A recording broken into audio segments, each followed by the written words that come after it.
Atlantic Division is potentially the scariest division in the East. They have 4 teams that can possibly make the playoffs. My bad, Mars. They have 5 teams that have a shot at making the playoffs this year. They have a team that most people think is a top 2 team in the Knicks. The Boston Celtics won a championship just a couple years ago. They will be retooling, and they have a different roster, but some people, such as myself, think that they could still compete. Then you have the Toronto Raptors, who there's a certain guy that comes on this show believes can be a very scary team, and I think you, Ox, and some other people believe that they could be scary as well. And then you have a team that literally has the potential to make it to the Eastern Conference Finals, and it's all on one guy, whether he could be healthy or not. Joel Embiid and the Sixers. He been healthy before. He has been healthy before. This ain't before, Ox. You're right. It's a new year and it's a new day. You're right. And then last but not least, you have a team led by Cam Thomas and some young guys that will probably be competing for the number 1 pick. But you just hyped the hell out of this division. I'm sorry. I know I'm supposed to let you finish your intro and everything and get it all off, but you just hyped the hell out of this. They got one playoff team. They got one playoff team in the New York Knicks. Okay. The Celtics are not making the playoffs. The Sixers are not making the playoffs. The Nets are not making the playoffs. And the Raptors, they might. They might get in there. I think this division has 3 sure shot playoff teams and could potentially have 4. I know. I heard you. I heard everything you said. I was just saying, come on. Yeah, I mean, it's like it's 8 spots. Like I don't. It's not 8 teams better than the Celtics, and it's not 8 teams better than the Sixers. Bro, be for real. I'm being for real. It's not like Indiana. I'll wait. Let's go. I'll wait. No, let's get into it. Well, I mean, we'll start with the Knicks as the team we'll get into. But before we do that, you said Indiana, and all the teams that are better than every other team except for the Knicks. Yeah. Okay, so Indiana, Atlanta, Indiana Orlando. with their players out and the players that they're missing. New Indiana. Yeah, Indiana with no Tyrese Halliburton, no Miles Turner, and then everybody else will get healthy. So my only thing is, how can you say that about Indiana and not say the same thing about the Celtics? Because they're still better than the Celtics. The Celtics lost a lot. They lost a lot. Indiana lost Tyrese Halliburton and Miles Turner. Yeah, that's addition by subtraction. That's also subtraction by addition, actually. Facts. No. I have no. No. That's addition by subtraction. So Indiana, Detroit, Cleveland, Chicago, and Milwaukee. No, not Chicago. All right, Joe. He was just saying the Central Division. Oh, okay. Yeah, I'm talking about the teams that are better than everybody in that division except for the Knicks. So these teams are better than everybody in that division except for the Knicks. So Indiana, Detroit, Cleveland, Orlando. I'm not giving you Indiana, Ox. Okay, just let me get my take off. You see, I'm not giving you anybody but New York. So just let me get my take off. Then we've already established that we disagree, right? All right. Mm-hmm. Okay, so Orlando, Atlanta, Cleveland, Indiana, Detroit, and I'm going with Miami too. No Milwaukee? Hell no. I got Milwaukee being better than Brooklyn, and who's the other team in that? So they got the best team. They got the best player in the. They got arguably the best player in the league. When does that happen? When the best player in the league team doesn't make the playoffs, Ox? No. So they might be a play-in. I'm thinking they're probably Abdul-Jabbar? 9-10. They're My not a opinion, top Steph Curry. team. So, They're not a top 16 in the East. Chill, not at all. They could be a play-in for sure. Giannis can lead this team to the 8, 9, 10 seed. The Knicks. Cleveland, the Knicks, Orlando, Atlanta, Detroit. I'm the only teams in the East better than them. That's it. Ain't nobody else better than them. You forgot Indiana. They better than them. You forgot Miami. They better than them. Did you say Atlanta?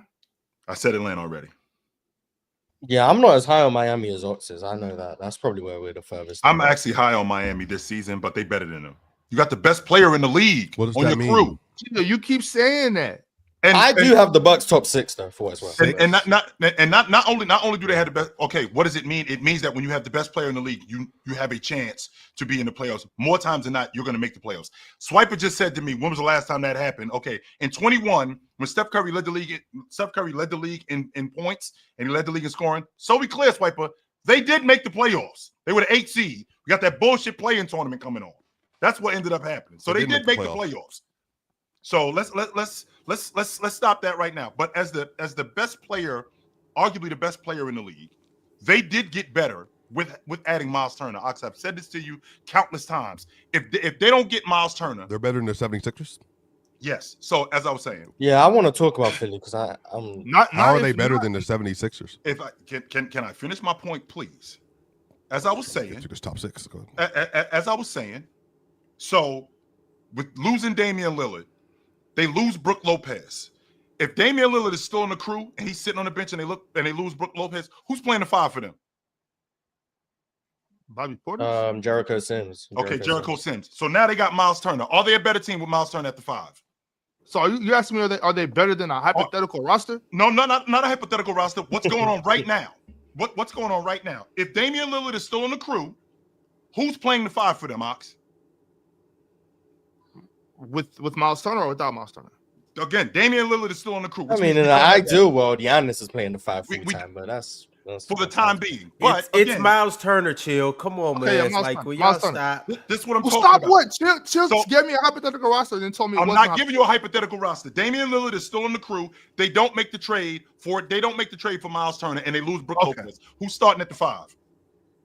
Giannis or Bobby Portis. Okay, so now we got Miles Turner at the, the so now we got Miles Turner at the 5. No Damian Lillard, who's gone. Are they a better team with Miles Turner? Sounds to me like they got better. So now, with that being said, Wait, so you're saying they're better than they were last year? yes, because I think that with Miles. What? Yes, I think that. Yes. What's going on here? Okay, so with They've Miles, lost. They like Chill out lost. with you. You didn't have to do that. I think you could say they are better than they were After when Middleton. Dame tore his Achilles. Yeah, when Dame That's tore what his I was- Achilles. Yeah, so you're saying When they're Dame better tore his than- they're better Achilles than and it what looked you- like they were just gonna have no point guards, none. them flipping Dame for Miles Turner makes them better than what they would have been. They got But they better. aren't better than they were Okay, last year. what With chill, Dame I on the wanna- roster, I they're wanna- not better. I'm not going to argue that point. That's fair. Yeah. Okay. However, Right.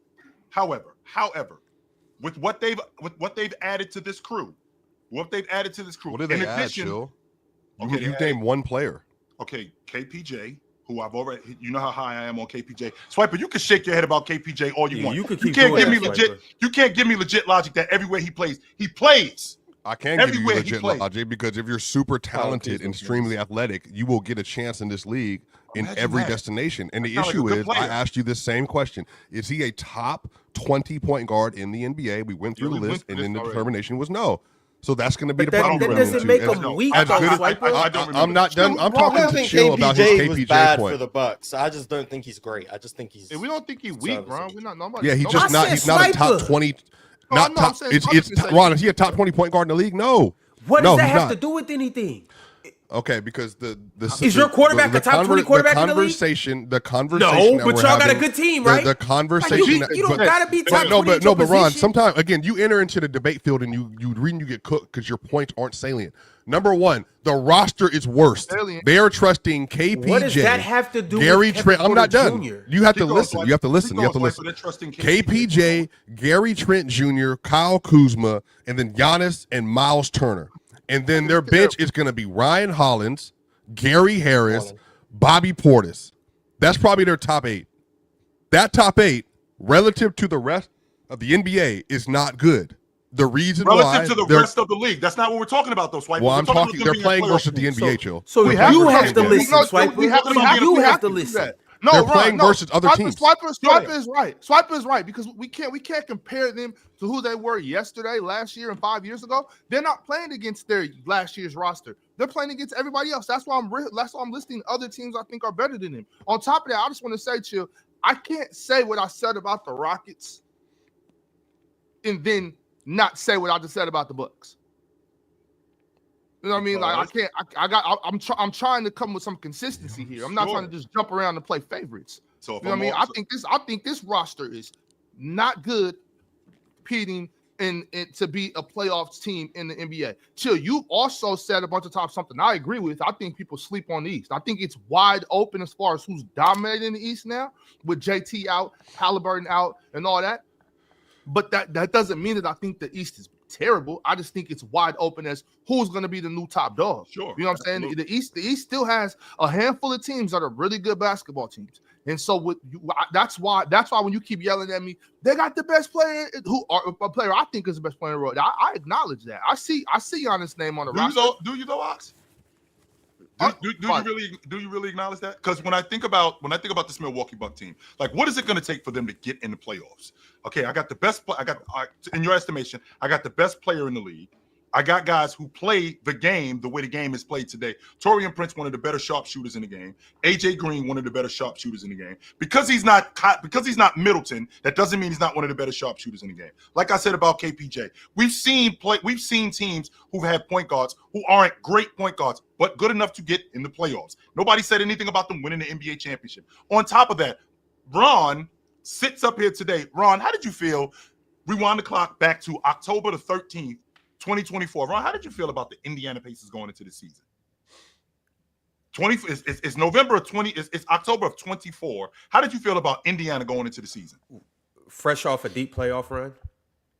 Fresh off 2024. Yes, Yeah, sir. I just want to see if you're about to lie. Fresh off a deep playoff run. I thought they were a top 3-4 team, and I thought that in the East, I thought they were a top 3 or 4 team. Yep. And I thought they were bound to make some noise again in the playoffs. I thought they were a very good team. Sure. I thought they had the second best point guard in the East. Yep. You did Now, that, yeah. and now with what you just said, Ron. So now this Milwaukee team, I got the best player, arguably the best player in the league. I got better at the 5 spot. My rotation guys. Is he better than Brook Lopez?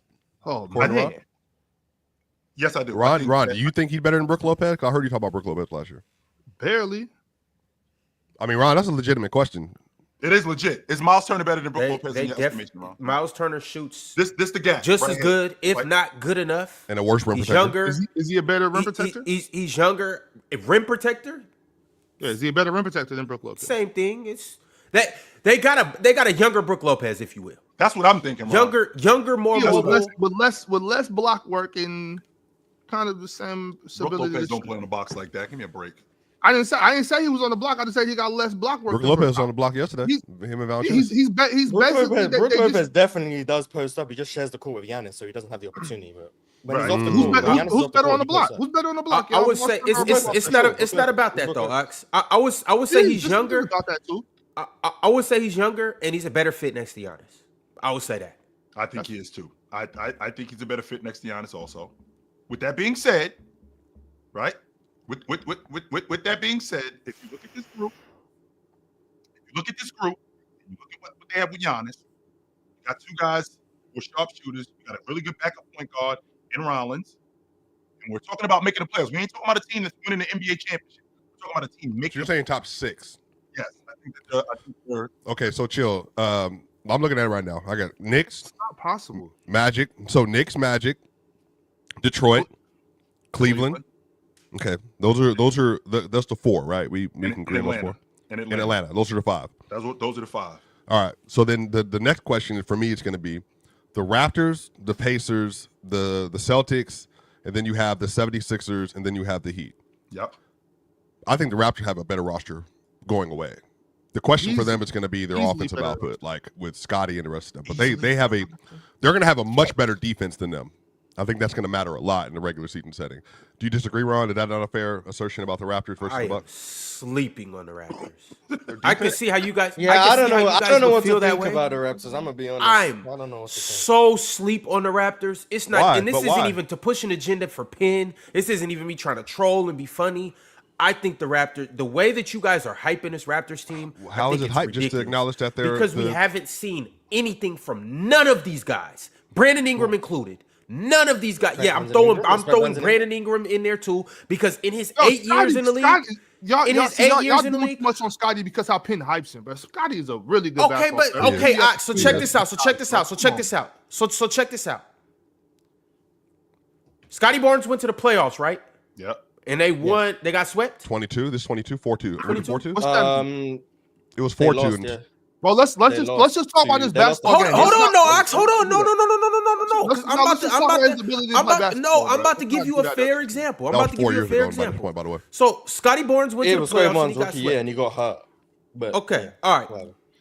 Pascal got So punched in the if face. Brandon Ingram hypothetically would have went to the Hornets, a team that hasn't done anything in the last 5 years. We're not talking about them making the millennia, playoffs, Ron. yeah. We're not. Okay, No, go okay, ahead. and so that's the point I'm trying to make, and this is why I'm saying this. You might telling me say, that "Hold, the- wait, the just one- wait a second, just wait a second." I thought You you may was not gonna say, talk some ball, just Ron. wait a second. You might not say that it's fair because you might say that the Raptors players are better than the Hornets players. I think that that's a wash, whatever it is. All I'm saying is, we seen LaMelo Ball get busy. No, you're talking to no because what you wanted to say is let's talk about Scotty Barnes as a player. We've seen LaMelo Ball get busy. We've seen him go to the play. Why are the rosters even relatively close, though, Ron? Why are you even bringing the Hornets? Both teams Yeah, suck I'm ass trying to last hear year. the point. I'm trying. That's to what I'm trying to hear. I'm trying to get to the. There's no point, Mars. Yes, it is. Both, I'm saying both teams sucked ass last year. You add Brandon Ingram to the team. Now all of a sudden you want to say that the Raptors are going to be good. They were injured What last I'm year, saying too. is we didn't see nothing from the Hornets last year. We know that they have an all-star caliber player, LaMelo Ball. Adding Brandon Ingram isn't just a fix for that team. I believe that's the same thing with the Raptors. They So, sucked Ron, how last can you year. They have an all-star level player in Scotty Barnes, and I don't think Brandon Ingram is going to be good enough. Did to just RJ make Barrett them- not have a career season last year? Am I tripping? I'm not even trying to hype the Oh, Raptors, by the way. I'm sleep on RJ. I'll put No, that. that's fine. That's cool. But Brandon Miller. Brandon Miller better than RJ Barrett right now? No, that's what I'm saying. We're not even. We're not having it on the cover. We're not having it on the cover. We're not having it on the cover. We can't do it. We can't do I it. bet you Brandon Miller has a better season than him. How do you know? I bet you. How do you know? I'm telling He didn't even play last year. How do you know? I'm telling you that I believe that he's going to have a better season than him this year. Today, Ron, in October of 20. Who's a better player today? I think Brandon Miller's better than RJ, so I'm gonna just leave this one. Big You haven't even seen Brandon Miller. Mars, Mars. I Can don't. you do what Ron No, I would don't. not do, refuse to do, or couldn't do? Could you tell us why, please? Because Yeah, Ron thank you. ain't doing none of that. I would, but Mars is going to take it from me. I think RJ Barrett is a bad defensive player. That's why I'm gonna start there. I think he's a bad defensive player. I also think the best. Nice one. I think the best thing RJ Barrett brings is his ability to get downhill. The issue is he's a bad finisher at the rim. The numbers bear that out. The eye test bears that out. He's a bad finisher at the rim. If you want me to bring up numbers, I can. But if you Mars, watch him, is he better than Kyle Kuzma? Yes. Oh, okay. So I'm gonna start doing this too. Yeah, 'Cause I'm I want to not start here- going I'm after not here Giannis' pushing third agendas. best player, and we're just gonna start stacking the roster. That's what we're gonna do. I'm just giving my opinion. The numbers will bear that out, but I think the eye test bears that out. If Penn was in the chat, I think he would substantiate that claim. Brandon Miller, to me, being at his size, a really, really, really good shooter, provides a level of spacing value that I don't think RJ Barrett can match. Brandon Miller, I think, is a better defender in year 2 than RJ Barrett has ever shown in the NBA. Do I think he's a good defender? No. Do I think he's damaging a team's defense? No. I think RJ Barrett actively hurts his team's defense, which is tough because Toronto have the personnel to be a really good defense, and they even were the second half of the year. Sure. I think Brandon Miller would do more to help that Toronto team than RJ Barrett would because of his value as a shooter, because of his value away from the ball, and because of the fact that he's not as damaging defensively. That's why I think he's better than RJ So this Barrett. is I don't think it's a major gap either way. But you're I think- acknowledging that this is mostly eye test stuff, right? Yeah, He said but he I could know bring the the numbers numbers in. would He said he would could- definitely defend the finishing point. Yes, he said he But could bring the rest of it is Even though when well, I mean, watched I what think he we did, all agree he Brandon really- Miller's a better shooter. Like, but the numbers will back that up as well.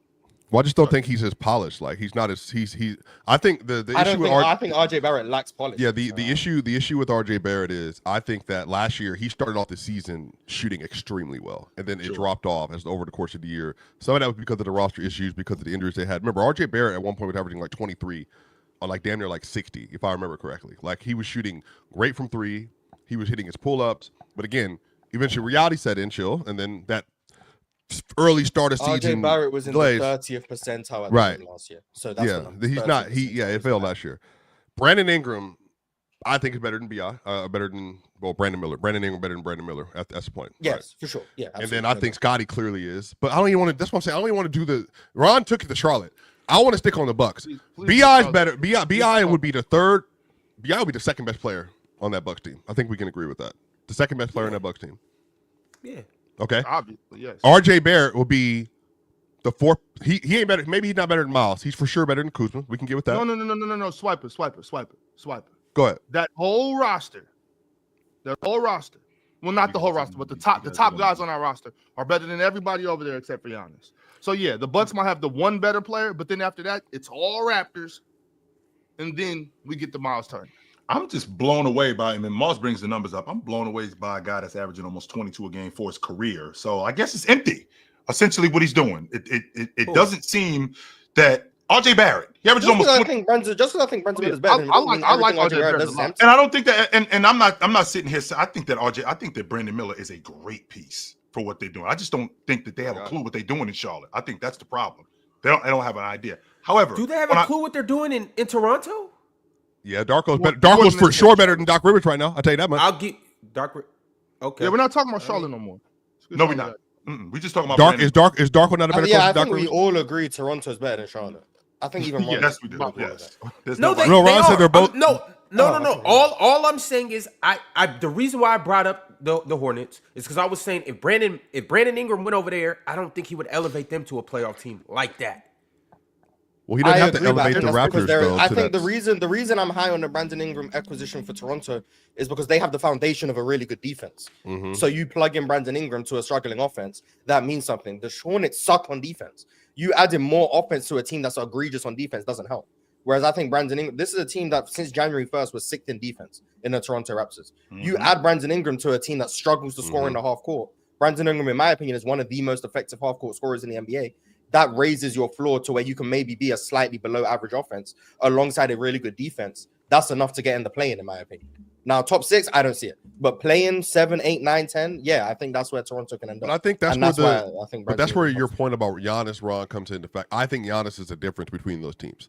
That will be the difference if they were to match up head-to-head. But I think what I'm looking at here, I'm looking at regular season, where all these teams going to finish. And again, don't look now, the 76ers are mostly healthy.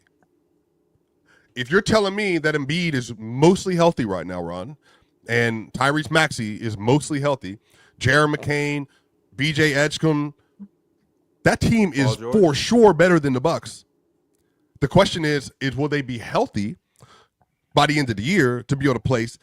But Ron, I mean, honestly, legitimately, if you asked me and you told me that I get 55 games from Embiid, I get mostly games from Jared McCain. But you're not going to get that, though, Swiper. I'm saying right now he's healthy. That's all I can give it to him. I'm saying that's all I can say. Right now, who's healthy right now? Embiid. He played 5-on-5 in practice yesterday. He was looking really good over the weekend. That doesn't mean he's healthy. I know, but I'm saying, but he can play basketball at this point. It was a controlled environment. Like it's way okay, but we got 11 more days. days. He's working his way towards health. We'll say that. Right. That's not the first scrimmage he's been a part of. He's working his way. Look healthy to me. Your mic went out, Swiper. No. Let me keep going. Keep going, Swiper. Go. We'll see if we can. Come on. Earn your Yapper of the Year award. Go ahead. What I'm asking, Ox, because again, you talk about that Toronto Raptors roster. I mean, we've seen rosters that have not been as good. And correct me if I'm wrong, Ox, but we've seen rosters who have not been good, but we've seen the better player carry that roster that has not been good to a different place. And I think that Giannis, even though this roster isn't up to snuff like you think it is, I think Giannis is that good that he could take this team to be in the top 16 in the Eastern Conference this season, just off the strength of him. Yeah, I mean, I think Giannis is an amazing basketball player. I also think that. No, you don't, Ox. You think he's the best player in the world. You don't think he's an amazing basketball player. You think he's the best on the planet. So if he's the best on the planet, and they got a roster that's not Knicks, Atlanta. It's not that good, but it's substantial enough, right? It's substantial enough. That's where we disagree. Sure, that's where we disagree. They ain't. So if you take Giannis off that roster, are they Charlotte? Is that what you're trying to tell me? I think that right. They're worse than Charlotte without Giannis. Wow. Without Giannis, that team is way worse than Charlotte. Wow. So what I'm saying, what I'm saying is, I think I think that team is so bad, and I think Giannis is so good that I highly doubt. And I know it's just been a whole lot of rumors and a lot of hearsay, and I don't want to get into all that narrative talk. But I highly doubt that Giannis is willing to stick around that roster. Like, something has to change. That team is bad. Sure, that team is bad, really bad. That team is bad. That's all. I'm just gonna keep repeating that. They are not good. They're gonna be a lot better than what you think they're gonna be this year. I don't think that they are the number 1 or the number 2 seed. Top 3 seed. I do think that they make the playoffs, and I don't think that they make the playoffs by playing their way in like the Trailblazers are going to do. How many games do they win this year, Chill? I think that they win anywhere between 42 to 47 games. Oh, that's it? Oh, okay. All right. Yeah. Well, they're not winning. So 44 games? I'm cool. Let's do it. Yeah, Ross, over under at 44. Which one you taking? I'm going to take our line is at 44.5. Which one you taking? I'll take the over. Yeah, I'll take the over. I'll probably take the over. I think Giannis can get him 46. Yeah, 46, 47. In the East, too, I think Giannis can get him 46. We got to get off this in the East thing. We have to get off that. They wouldn't be a playoff team at all in the Western Conference. We can't get off the But they don't play in the West, so I don't care about I'm saying that's why we're bringing up the Eastern Conference. Yeah, I don't care about that. So 39 to 43 wins. Like, that's what chill. If it was 46 wins in the West, and you could say just relative, they play every team in the NBA. If they win 46 games and they're in the Western Conference, they don't make the play-in. They're a play-in team. 46 wins in the East is they would be a 9. Significantly better. They're a 9 seed. The 46 wins is a 9 in the East. 46 wins might be enough for 6. But you see what I'm saying? So like 46 wins, and that's the point that I'm making is that 46 wins in the East matters. Last year, you got to get those 46 wins though. Last year, the Detroit Pistons won 44 games, and they were the 6th seed. Milwaukee. I think if Philly are injured like most people project them to be, I think the Bucks will be a top 6 seed. If Philly are relatively healthy, which means you get better than that, 45, 50 games of Embiid, you get 55 games of Paul George, you get 65 games of Maxey, then I think Philly would be better than the Bucks. But it's very hard to project how many games those guys are going to play. Honestly, but I have Milwaukee as a 6th seed in that. I'm quiet, not quietly. I'm not going to say quietly because I feel like whenever you say quietly, I think you're ducking. Like you're not going to say exactly how you feel. How you feel about Embiid, Mars? I feel even higher than that about him. I just think he made a glass. If he was healthy, I think that this team could be a top 3 seed in the East. If he was healthy, I think he's that good. But I don't think he's going to hold up. I don't. That's why I don't have them that's why I don't have them in the mix here because I don't think he's going to hold up. And everybody on that Philly team relies on him so much to do so much for them. If they didn't rely on him that much, then maybe we could have a different conversation. But because he's so good on the glass, as a mid-range shooter, around the basket, as a hub, because he's so good at all of those things, and they rely on him so much, they need him on the floor. If I'm only going to get, if I'm lucky, if I'm going to get 50 games, Mars, I'm not getting back-to-backs. That means that when we play Boston tonight, and then we play Brooklyn tomorrow night, which we need to beat them, by the way, to stay in the race. We're not going to get Joel Embiid, and we might lose to Brooklyn. Why do I know we might lose to Brooklyn? Because you and I had a conversation about your boys in a dogfight in Brooklyn with those dudes. So we could very well go into Brooklyn and lose. They got Jordy Fernandez. These are the games that we have to win. And if Joel Embiid's not available, these are the games that we're going to lose, which is going to drop us in the standings. So if Joel Embiid was healthier, I would be much higher on the Philadelphia 76ers. I'm not because I think he's made of glass and I don't think he's going to hold up. Yo, it really sucks because I'm real high on the Sixers team. And I was damn near about to jump off a cliff and Chill grab me by the back of my jersey. I'm talking about I'm still hanging off the cliff and Chill holding me like, Ron, don't do it. Because, I mean, him not playing back-to-backs is a valid point. Like, we all know Joel's not playing back-to-backs. So it's like, how good can this team really be with Joel Embiid half the time? Also, how good can they be? Like, and that's just us saying that he's healthy throughout the whole season and playing half the time. What about if he's injured and just misses a month? 6 weeks, then what? Like, well, can they legitimately hold up without him? Well, to your first point, I don't think so, Mars or Ron. If he's just not playing back to backs, like if he's healthy but he's not playing back to backs, they're better than the Bucks. I agree. But I'm not comparing them to the Bucks 18 back-to-backs, I think. So that means you get at most 64 games from Joel. At most. At and that's most. still wishful thinking. That's still wishful thinking. That's what's up. But they good enough, but look, they're good enough to go 42 and 22 in those games, though. Yeah, but when Joel plays, I would expect them to be on a 60-win pace. It's just when Joel doesn't play, they're on a 20-win pace. So it's trying to balance out. I just think if Joel plays, and I'm assuming Joel is the Joel we know, not last year's Joel. If Joel plays 50 games, I think Philly have enough to be 6 or 7 in the East. If Joel plays more than that, I think they can go higher. So, Mars, if you don't mind. So, on Saturday, November the 8th, they got Toronto. The next night on Sunday, they got Detroit. What are we doing? Yes or no? I don't even know if Joel's going to be playing that early in the season. Right. So we might not even have him. He's scrimmaging right now, and normally 5-on-5 full contact scrimmages are the last hurdle to check. So I'd assume Joel's closer than people think. But I wouldn't expect to see Joel opening night. I don't think you'll see Joel for maybe a month from now. So not a month from the season starting, a month from now. So mid-November, I think is when Joel will probably. And by the way, that's assuming that Paul George is holding up too. By the way, Paul George is further away from playing than Embiid. See what I'm talking about? Okay, so then Paul George isn't even scrimmaging. Well, that's cool though. We starting VJ Edgecombe anyway. Who cares? We good. We good. We relying on a rookie to be impactful. VJ, I'm telling you, hey, Ron, mark this down right now. That Cooper Flag jazz is going to be great. A lot of glaze on Cooper Flag as of late, as there should be. He's deserving of it. But chill. I think he's awesome. I don't want to say nothing crazy. I'm trying to wait words. I think VJ Edgecombe going to be closer to the Rookie of the Year this year than people realize. That's not crazy. I think people. But I'm saying Cooper's that good though. But Cooper's legitimately that good where he's probably going to run away with it, deservedly so. But I think that this is going to be Stephon Castle with better. Is kind of where I am with VJ year one. He's going to be a better version of what Stephon was. I think that he's a much better offensive player coming out of college than Stephon is. But Mars, wow, that dude reminds me of Donovan Mitchell, but he's even more polished offensively than he first came out of school. Because remember, Donovan was a defensive ace when he came out in 17. Was it 17? 17 when he came out? 16. He came out that 17 was Jason Tatum. That was the year.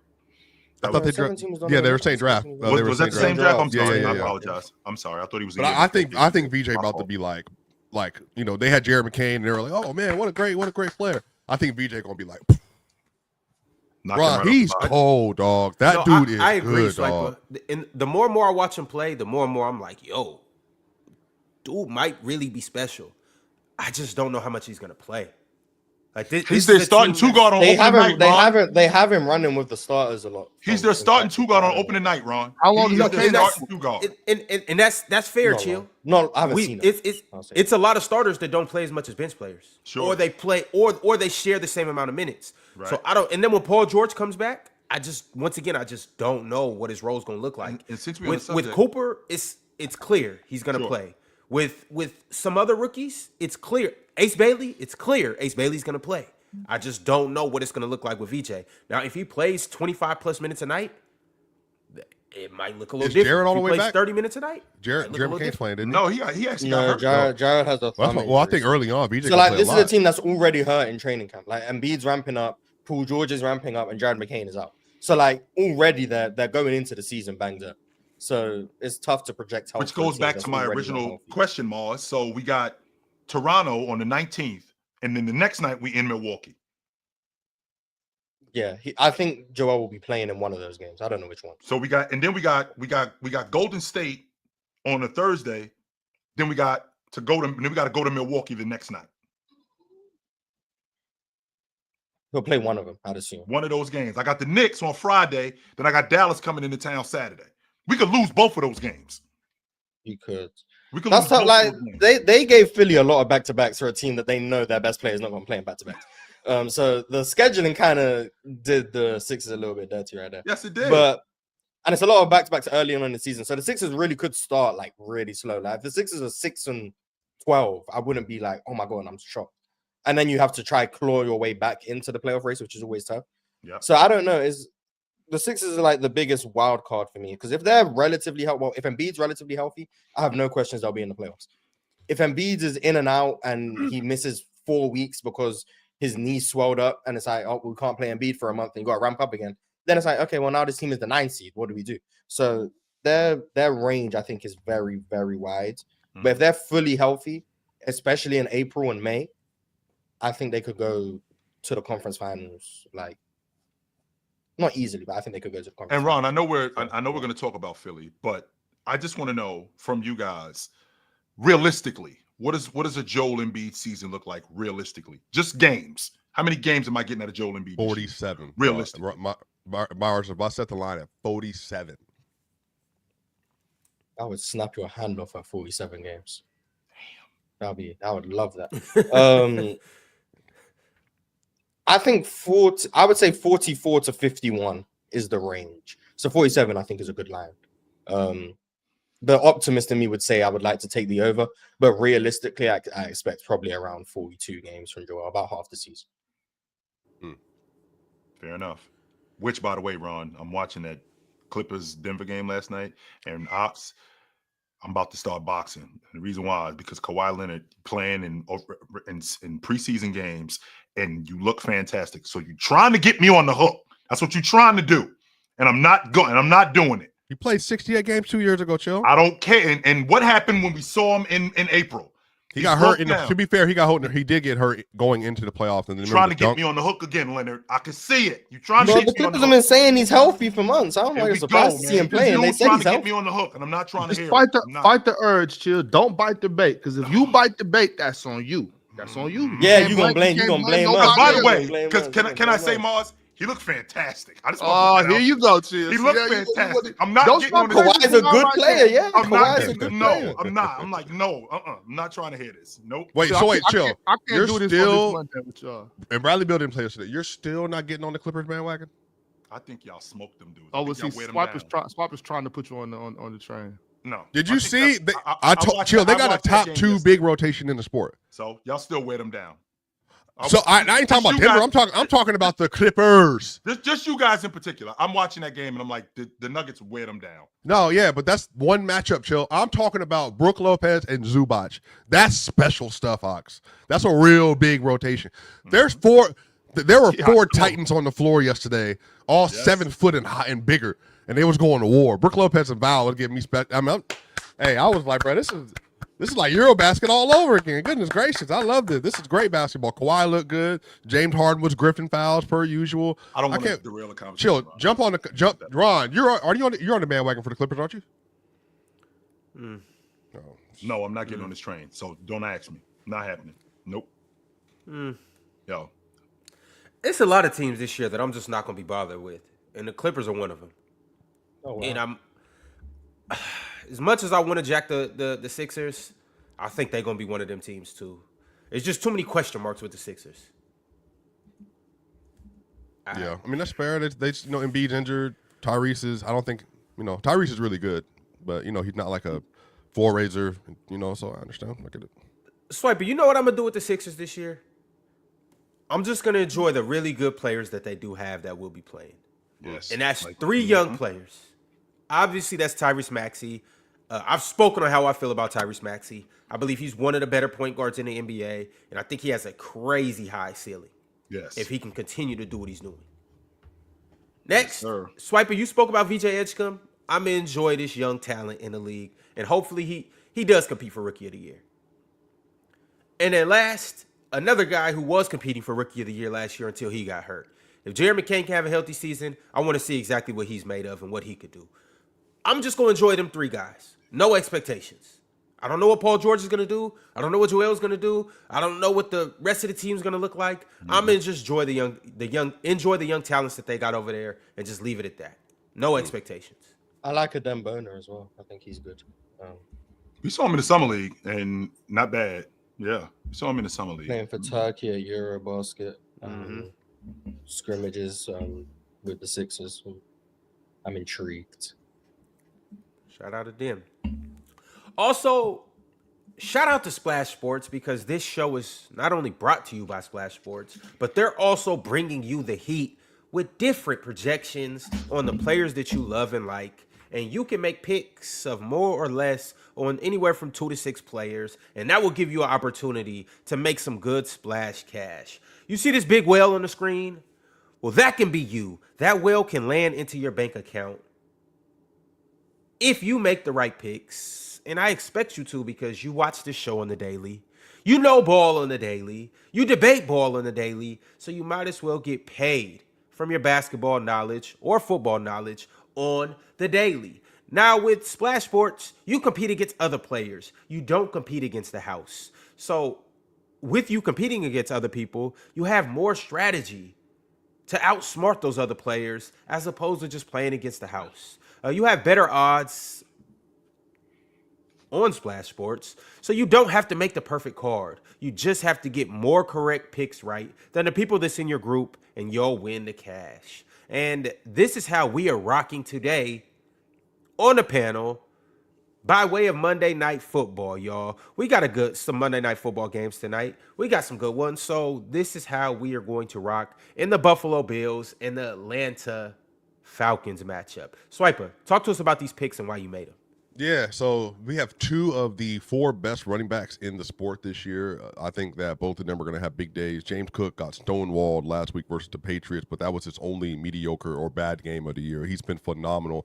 Bijan Robinson, that is Mr. Rush in reception. He is this era's Marshall Faulk. I think that if you look at the way he plays, Chill, he is very much a two-way type of running back. He can catch the ball, he can run, he can do anything that you want him to do. He's kind of like Saquon, but maybe even a better pass catcher than Saquon. So shout out to my dog, Josh Allen. By the way, I don't know if y'all watched last week versus the Patriots, but he did not have a good game. They need to have a bounce-back win. They do not want back-to-back losses. I expect Josh Allen to be accurate, to be spreading the ball around today. So over 20.5 pass completion makes the most sense. So I got Josh Allen, 20.5.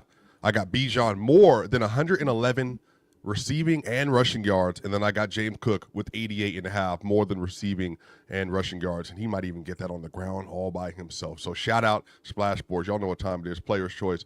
We do big things over here. We make you some money over here. Marshall Faulk?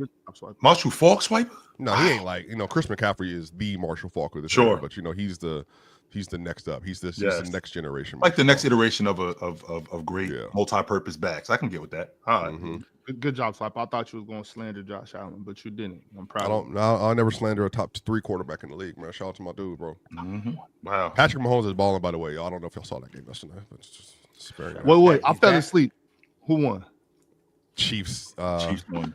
Detroit had 1, 2, 3, 4, 5, 6, 7, 8 corners out. They had 5 corners out yesterday. And Mahomes with you.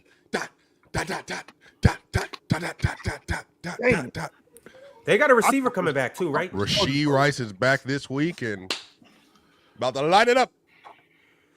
And in case you guys want to hear more about football and who's up and who's down and who's on their way to the top of the power rankings and who's going to win the Super Bowl, you know where to tap in. On Wednesdays and on Sundays, the press box goes live. So make sure that you guys are tapping in. If you missed yesterday's episode, don't even worry about it. Just tap back in. You can watch it, or you can gear up for Wednesday at 8:30 p.m. Eastern time to know everything that you need to know about this NFL season, and especially to learn everything you need to know about the upcoming week and to know everything about what's the best Splash Sports picks to make. Now, fellas, that's not all that happened this week. On Splash Sports, Swiper just gave you the rundown on what to do with NFL picks. Now, let me give you the rundown on what to do with baseball picks. Here we go. Make sure that tonight you take the more on Shohei, just about anything. I'm going to say hits, runs, RBIs. Shohei, in them opening games in the series, he don't play. Like, he legitimately, pun intended, comes out swinging. I would take the more on Shohei. And also, too, that young boy that the Blue Jays is about to throw out on the mound tonight against the Seattle Mariners. Is he getting roasted, Ron? About to get wrecked. Is he getting roasted, Ron? Actually, don't take the less on strikeouts. Take the more on strikeouts. He's probably going to get more than 5.5 strikeouts. But in terms of outs, he's not going to make it past the 5th inning. I'm telling you guys here, right now, we are going to wreck him. Take the more on Shohei. Take the more on Cal Raleigh. Are the Mariners going to the World Series, Ron? Hey, is that what I'm understanding? Are the Mariners going to the World Series? Last time we had this discussion, Chill, you damn near jumped through the screen and knocked my head off. And you was talking about the Mets. So I'll let you have it. I haven't victory lapped too much, But I'm just letting you know it once again, Chill. We are serious. We're about everything that I said we were about. Are you confident, Ron? 100%. I'm not even like trying to troll either, but like for a fan, this would be your first ever. That's a big deal. Swiper, you should have seen this dude in Phoenix in the 12th inning. His blood pressure was 200 over 200. He couldn't handle it. We were in inning 12, and Ron was about ready to jump on the table. You should have seen this dude. That was a heck of a game. Right, that was a heck of a game. Yo, this dude Ron could not handle it. It was wild. I damn near thought y'all was cooked last night, Ron. Then that boy came up there and smacked that homer. So, hey, we got big bats. But speaking of Phoenix, though, Ox, Chill. How was Phoenix? How was the WNBA Finals? What did we witness on Friday? That team is excellent, man. That team is excellent. That's really all I can say, Ron, about that team. They are excellent. I mean, everything about them. Me and Drenchy had this conversation during the game. Like, how awesome is it that you can have a player who we could ride you for 3 quarters, and then we got 3 other players who can close the game. And on that horse. And that's what they did. And I felt like they completely took Phoenix out of everything that they was doing. They made Alyssa, and don't let the numbers fool you, Alyssa was a non-factor in that game. Same thing with DeWanna Bonner. She was a non-factor in that game. That team, Swiper, they're awesome. That team is excellent, man. Chill. Alyssa was a non-factor in this series. Yes, I could get with that. You can't bully Asia Wilson. Yes. I mean, she let me say she's just not big enough to bully Asia Wilson. You know what I mean? She's not strong enough. Because Aaliyah Boston made it hard for Asia, made it real hard for Asia. She did. Alyssa Thomas can't do that. Ron, am I ridiculous to think that they're gonna win it again next year? I think they can. You know why, Chill? You know why, Chill? You know why you're not wrong? Because like I told you, Morris, didn't I tell you? Didn't I tell y'all back when y'all was trying to act like Asia? Oh, Asia's a bum. She fell off. I said, y'all give her a second. Damn, she just getting into things. I told y'all. But oh no, they don't got Kelsey Plum anymore. Kelsey Plum, Swiper, Kelsey Plum. Alex, don't do that. Don't do that. We don't got that liability anymore. Oh, I don't want to be a 4th option. I want to hit the ball. Well, you can sit your ass over there in La La Land and miss the playoffs while we go back to back. Oh, I'm tired of y'all. I'm sick of every last one of y'all out there doubting the Las Vegas Aces. Didn't I motherfucking tell you? I told y'all. No, they are, Ron. That team is excellent, man. They got Kelsey, who is a little bit long in the tooth, but that's fine because I think if I'm not mistaken, Ox, and you guys can straighten me out, I think you got 80 free agents coming up this season, 80 of them, and I think that the Las Vegas Aces, I think that they're going to shore up a lot of what they got going on. The backup point guard, I think Jewel Lloyd is just segueing into that rotation role. She reminded me of Mark Aguirre on the Detroit Pistons. That's what she reminded me of. A player who was awesome in her own right when she played, but then now she's on this team where she's accepted her role and she's just playing it to the best of her ability. She a bucket getter coming off the bench. They all buy into defending, all of them. Their communication on defense is great. This team is excellent, man. I think Becky did a great job with her rotations, and I'm on record saying this, and I'll stand on it. Yo, when you get swept out the playoffs, you ain't close. I don't care where you get swept at. You get swept in round 1 or you get swept in the finals. You ain't close to winning. You're not. To be fair, Chill, like they also were dealing with some injuries that affected their ability to be able to perform up to the level they wanted to in the finals. So like that made a difference. I'm not saying Vegas wouldn't have won, but I think that acknowledges why the series was swept. You know. But the level of injury, I mean, I'm sure that Satu being out did change things for them. Yes. I mean, I don't want. I'm not saying they would have won that. They were already about to be 3-0. What was she going to do? But that's what I'm saying. I don't want to I'm not trying to rewrite anything. The Aces, they would have won. I'm arguing, but they, for sure. You think it would have been a more competitive? Yes, because Satu was going off that game. It could have been different. It could have been 2-1, and then who knows? What happened a couple of days ago, or whatever. But that's just the way the playoffs work. Like the healthiest team is going to win. That's that simple. The healthiest team. I think that game win. that Satu played, even though she got hurt, I think Vegas was going to beat them anyway. I do. I think that they had control of that game. But that's neither here nor there. I just think that this team definitely deserves all the credit that they have. Hey, Chill, you're a ball knower. Ox is at times he is when it comes to WNBA, but I'll trust your eyes that have seen more than Ox. Chill, there was a question asked on Twitter that I answered, as an unbiased person as I am, that said, if you did a 3-on-3 tournament, unbiased because my stop it. And it was Maya Moore, Simone Augustus, and Sylvia Fowles, one team, versus Asia Wilson, Chelsea Gray, and Jackie. First team. I'll take the first team. Let me ask this though, Swap, because I was curious. I was curious about that. Is it supposed to be like they play 3-on-3, or is it? I think it's 3-on-3. Are they just space? So my only reason, the reason I went with the Aces is because I think in that 3-on-3 setting, I think the space favors them. I just think the space favors the Aces, and that's my only reason I'm going with that. Because honestly, I think Jackie can guard Maya in space better than Sylvia can guard Asia in space. You know what I mean? That's my take with that. And also, I mean, it's Chelsea Gray. Like, we talking about the point guard. Like, I mean, I don't know if y'all know this, but Simone Augustus is one of my favorite basketball players. You talk about her all the time. You do. Yeah, I'm super high on this Lynx team. So for me, there's no bias here. There's no bias here because those Lynx teams were like my favorite teams besides the Monarchs and the Comets and whatnot. But I just think I'm only going off the space though, Swipe. I'm just thinking about 3-on-3 space. Which is I think Fowles is like one of maybe the best defender ever. So I mean, there's a conversation for her. And that's what I was thinking about. I think Maya is the best pure basketball player I've ever seen in women's basketball. Now I know people favor Asia.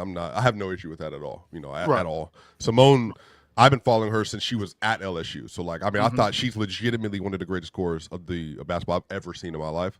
So I think the issue is, but if we did teams, and then you telling me I'm adding Lindsay Whalen to that roster, I think Minnesota smokes the Aces.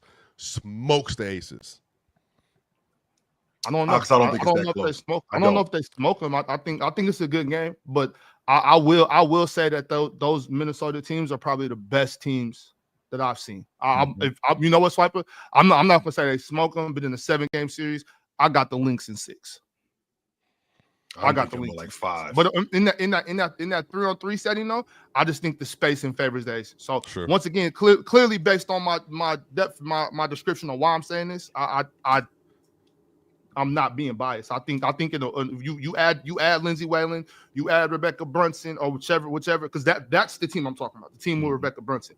That team, I think, beats this Aces team. I think Rebecca Brunson bullies Nalissa Smith. I think and Lindsay Whalen was dope. But at this level, I think Chelsea, like you just said, Chelsea's over the hill. If we go back 3 years ago, I think it's a little different. But this team right here, I think that Lynx team beats them for sure.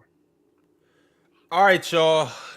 It is a good Monday. It is a good morning. And on top of that, next week, the NBA season will tip off next Tuesday.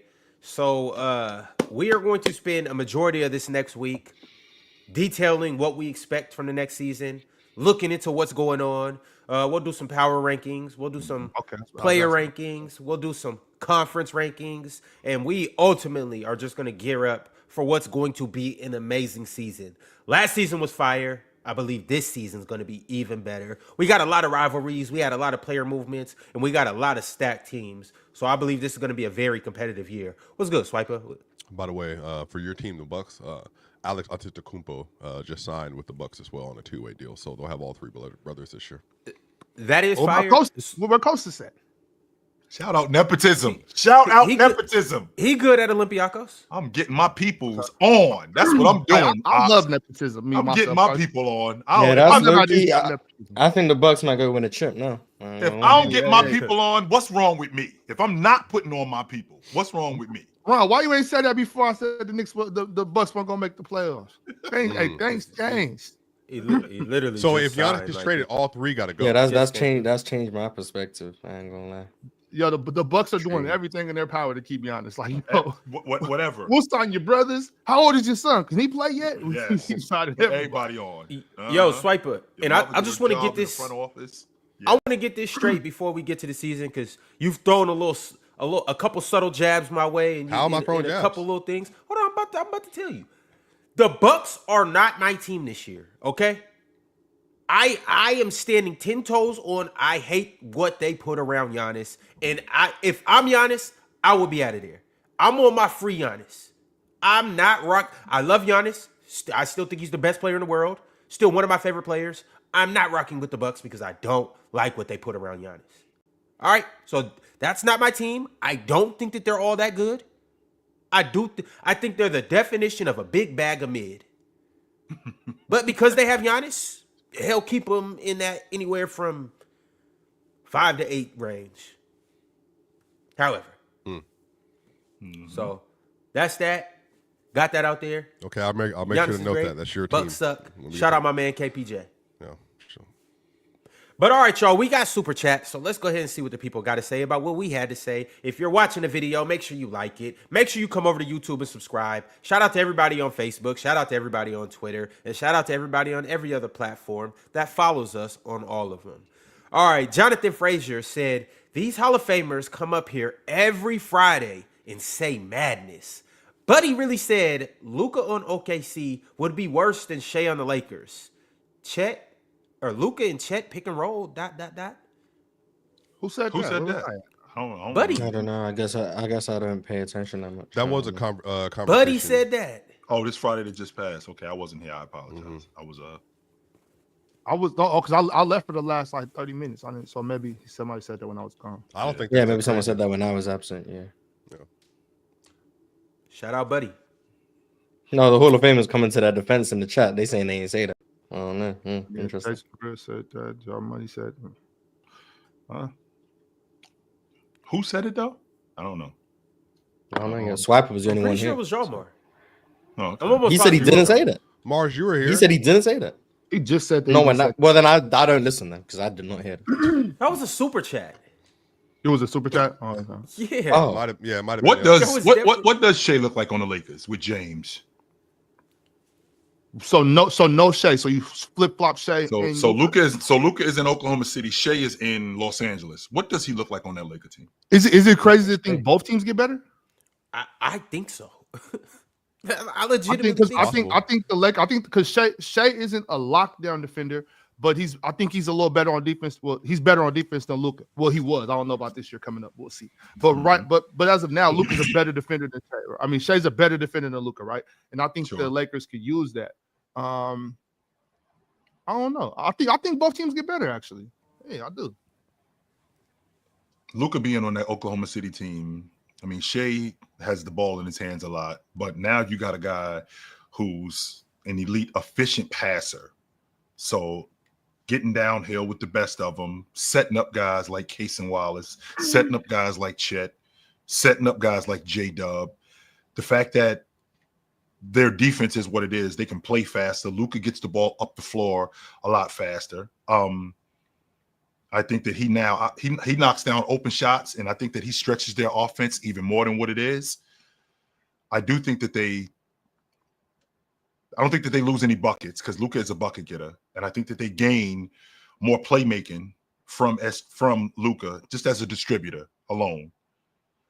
I think he'd be fantastic on that Oklahoma City team. Now, SGA, for example, him just being the bucket getter that he is, I think he would play off James more. I think that him running with James, getting out in the open floor, because he plays great in transition. I think James would find him a lot more than he did with Luka because they would play faster.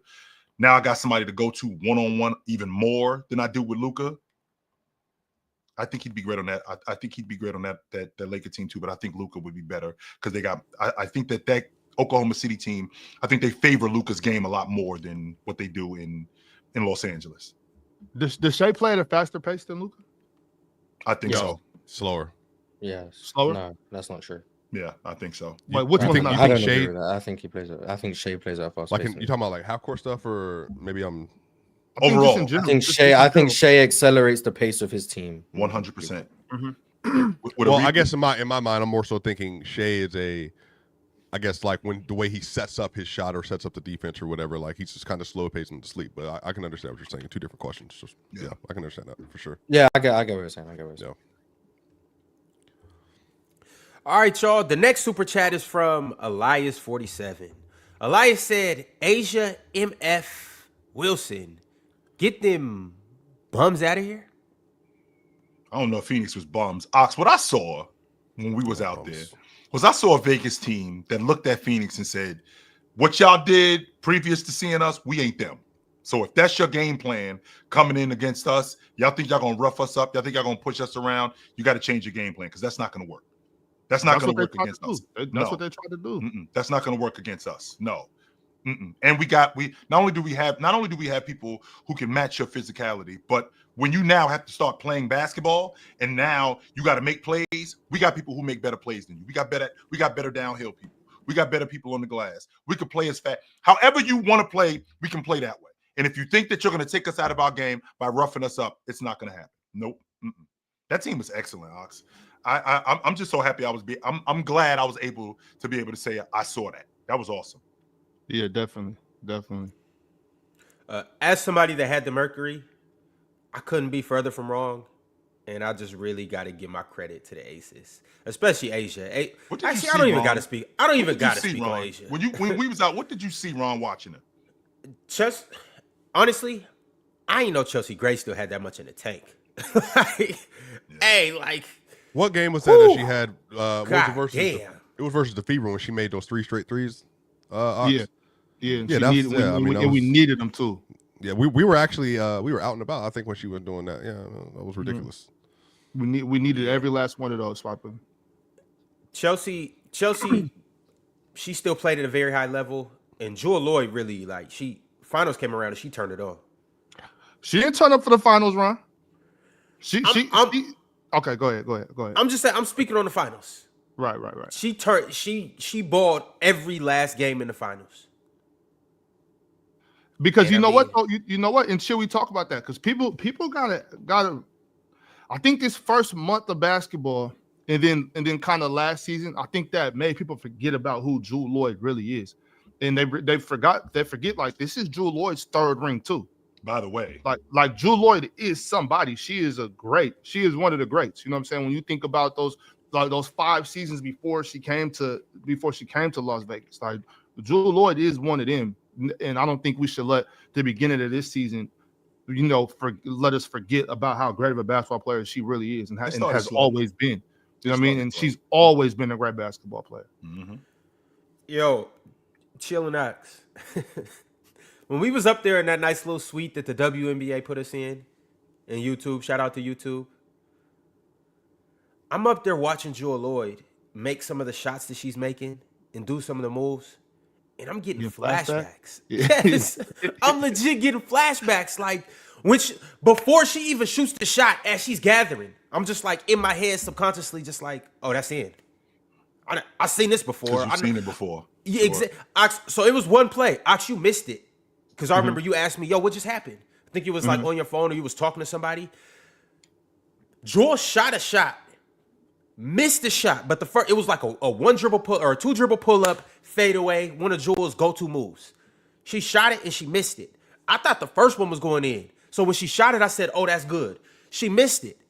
One of the Aces players it was Chelsea Gray, came in and grabbed the long offensive rebound. And typically like if a shooter shoots, they'll be open again if you get an offensive rebound. So Chelsea got it, and instinctually, she grabbed the offensive rebound and kicked it right back to Jewel. Jewel then had a wide open 3 on the wing.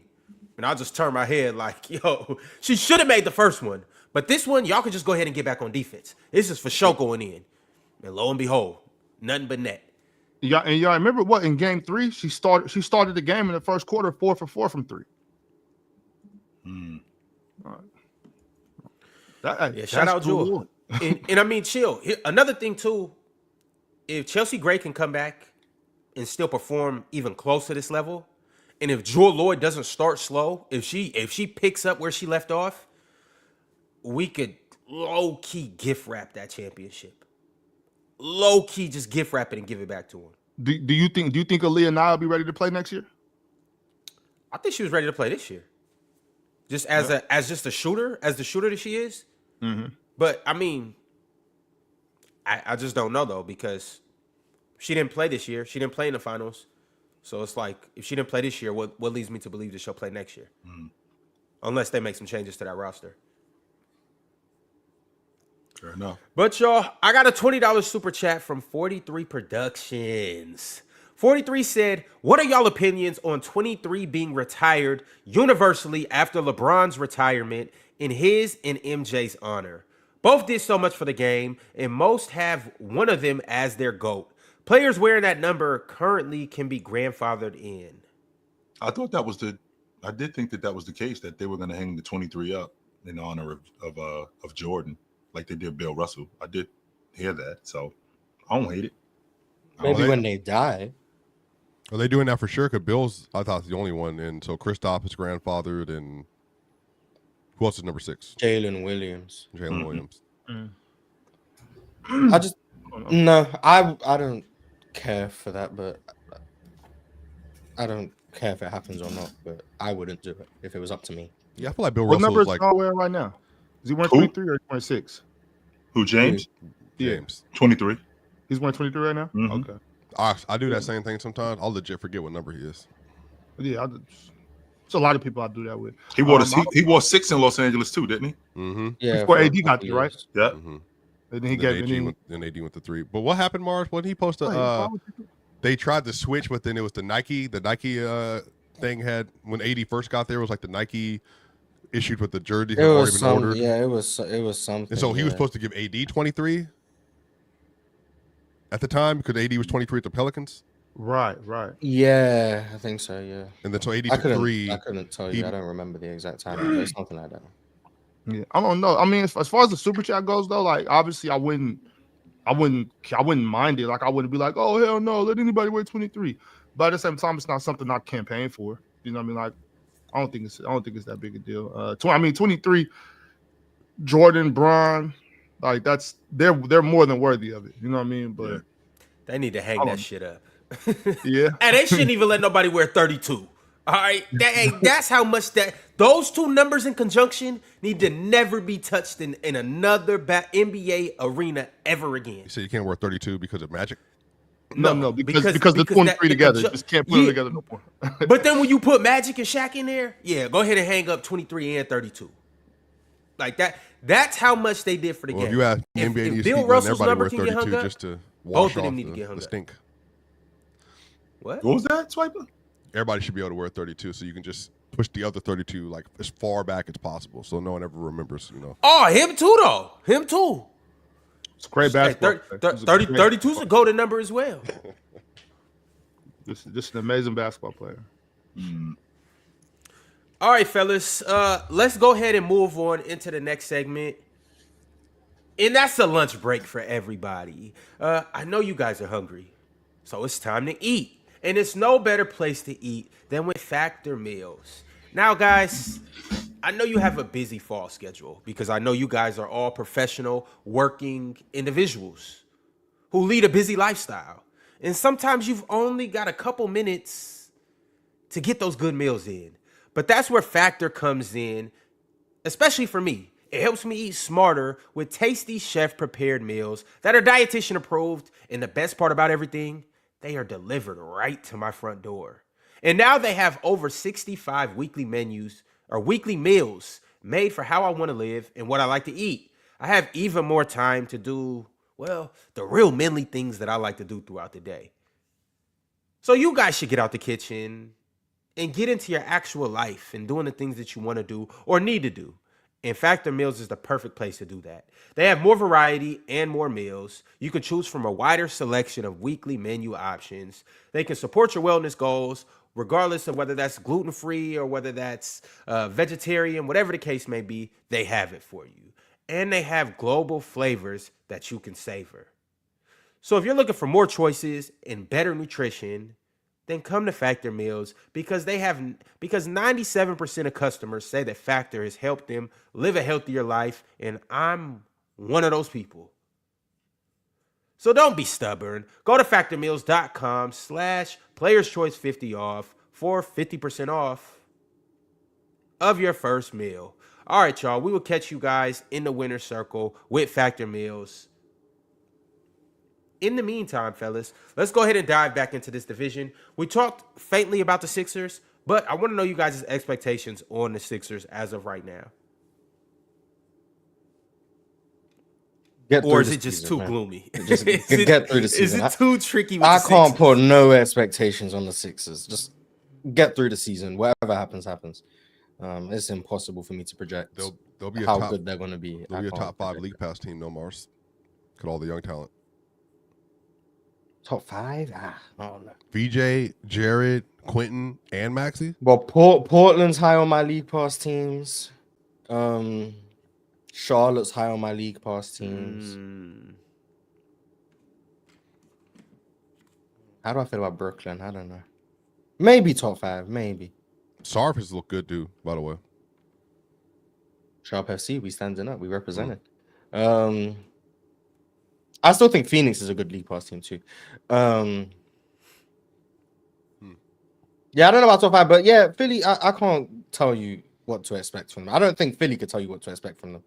They just want to be healthy. I think that's what everyone wants. If they're healthy, they're good. If they're not healthy, they're good. So, Swiper, Ox, y'all got any expectations for Philadelphia? I want them to be good this year. I'll say it like that. I would like for them to be good.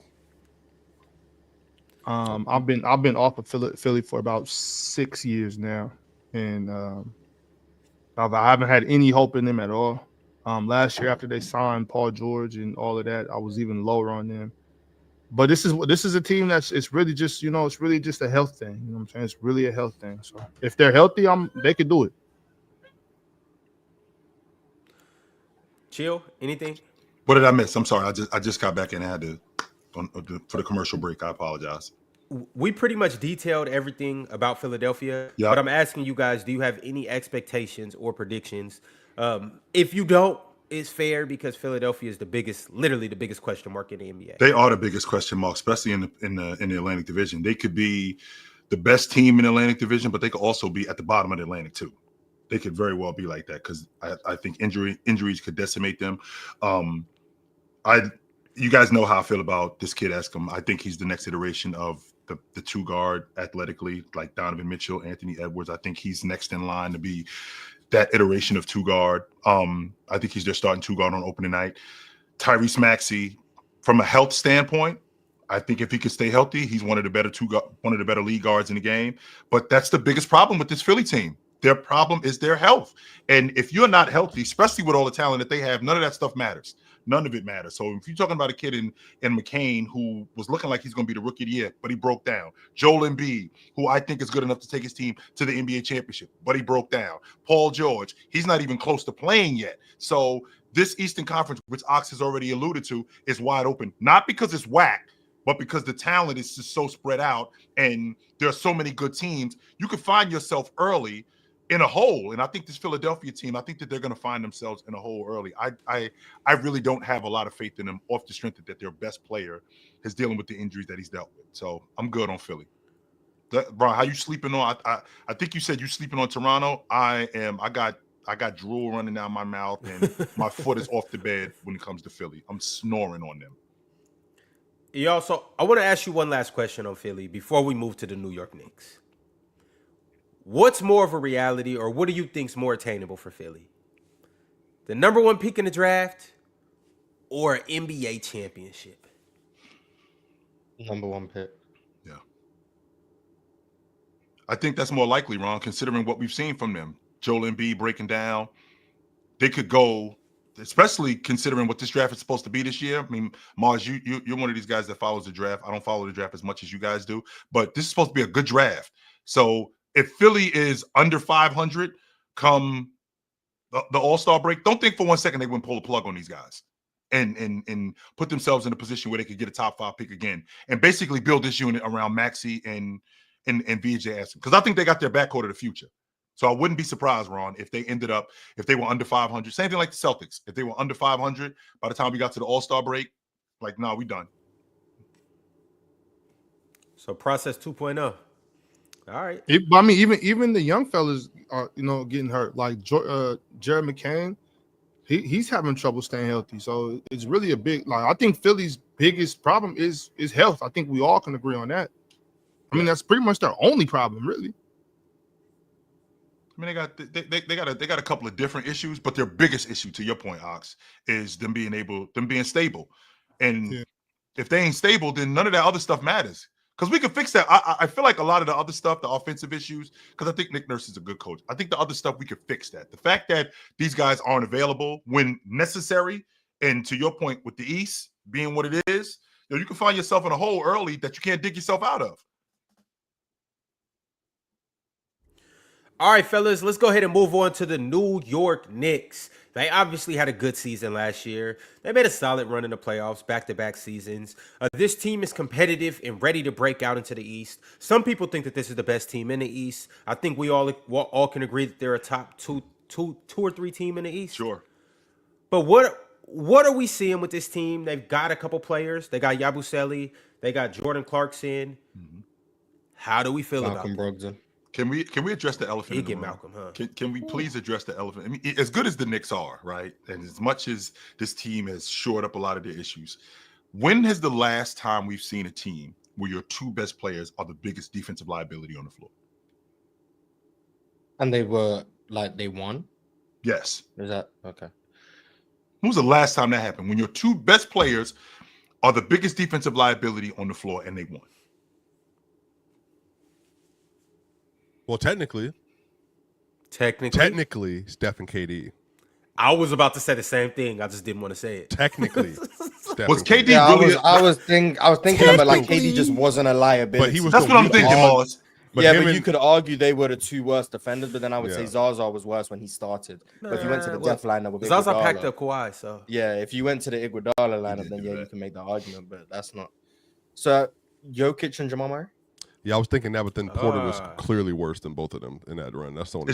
I'm not arguing that, but Jokic. And yeah, Jamal it was them, but then I was going through strength of the team, so it would have been them, or them, Golden State, and then it would have been Dirk and Jarrett. Jason Kidd or Tyson Chandler weren't liabilities at all. They were both good. So. You said what?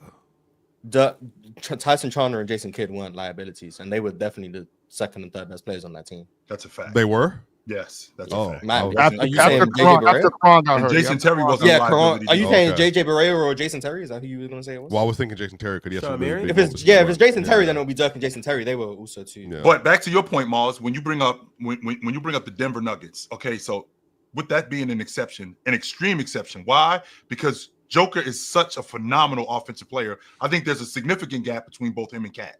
Significant. And I think the same, I'm not going to say it's a significant gap between Jamal Murray and Jalen Brunson. I don't think so. No, there is defensively. Goodness gracious. No, I don't mean defensive. I'm talking about offensively, because when I talk about, there is. I think Brunson is significantly better. Wow, and considering what Jamal Murray did that year, I'm not even talking about in those playoffs. No, run. That's what I mean. In those playoffs, no. Technically, as a player, 100%, we can have the conversation that Jalen Brunson is clearly better as an offensive player. But during that time, I mean, you got the best offensive player, best offensive player in the game by a significant margin, and Jamal Murray looked like, an all-world guard at that point. So that's an exception. So that means that in order for the Knicks to attain what we just got finished talking about, that's what I'm going to have to see from Cat, that level of offensive play. And the same thing with Jalen Brunson. I'm going to have to see that level of offensive play from these two guys. And on top of that, a protection of OG Anunoby and Mikal Bridges, who, Mars, you're not really that high on Mikal Bridges as a defender anymore, even though I still think I spoke about it yesterday. I said I think I was a bit too harsh on Mikal last year. I think you were too. I do, because I did speak about it. Hold on, what made you come to this conclusion? Because you was flaming Mikal. Because some of it was in the playoffs, and some of it's I think I was watching Mikal as a screen navigator or pick and roll defender with Karl Anthony Towns as his big versus Mitchell Robinson was two different Mikal Bridges. So I feel like I was taking out Karl Anthony Towns' liabilities on Mikal, because I think Cat was making Mikal look a lot worse. Mars, can I speak to that? That could happen. Whereas I think with Mitchell Robinson in the lineup, all of a sudden Mikal looks like he's getting through screens and he's not dying in plays. And well, maybe it's because Cat just couldn't keep anything in front of him. Mars, but really was when they took Brunson off the floor. I think I was a bit harsh. It's actually, Brunson that's also a major, but so I think maybe I was taking out Cat and Brunson's flaws on Mikal. So I spoke about that yesterday on the Hoop Talk podcast. That maybe I was a bit harsh on Mikal. Because even OG struggled, that's a lot. Yeah, I think they had heavy burdens for defensive wings. They had some of the heaviest burdens. So my bad, Mikal. I apologize.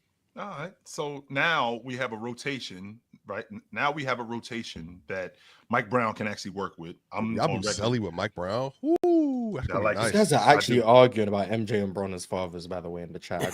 I'm seeing that. Can you believe that? Can you believe that? That's what we're doing right now. We actually talking about. Wait. What is the actual debate?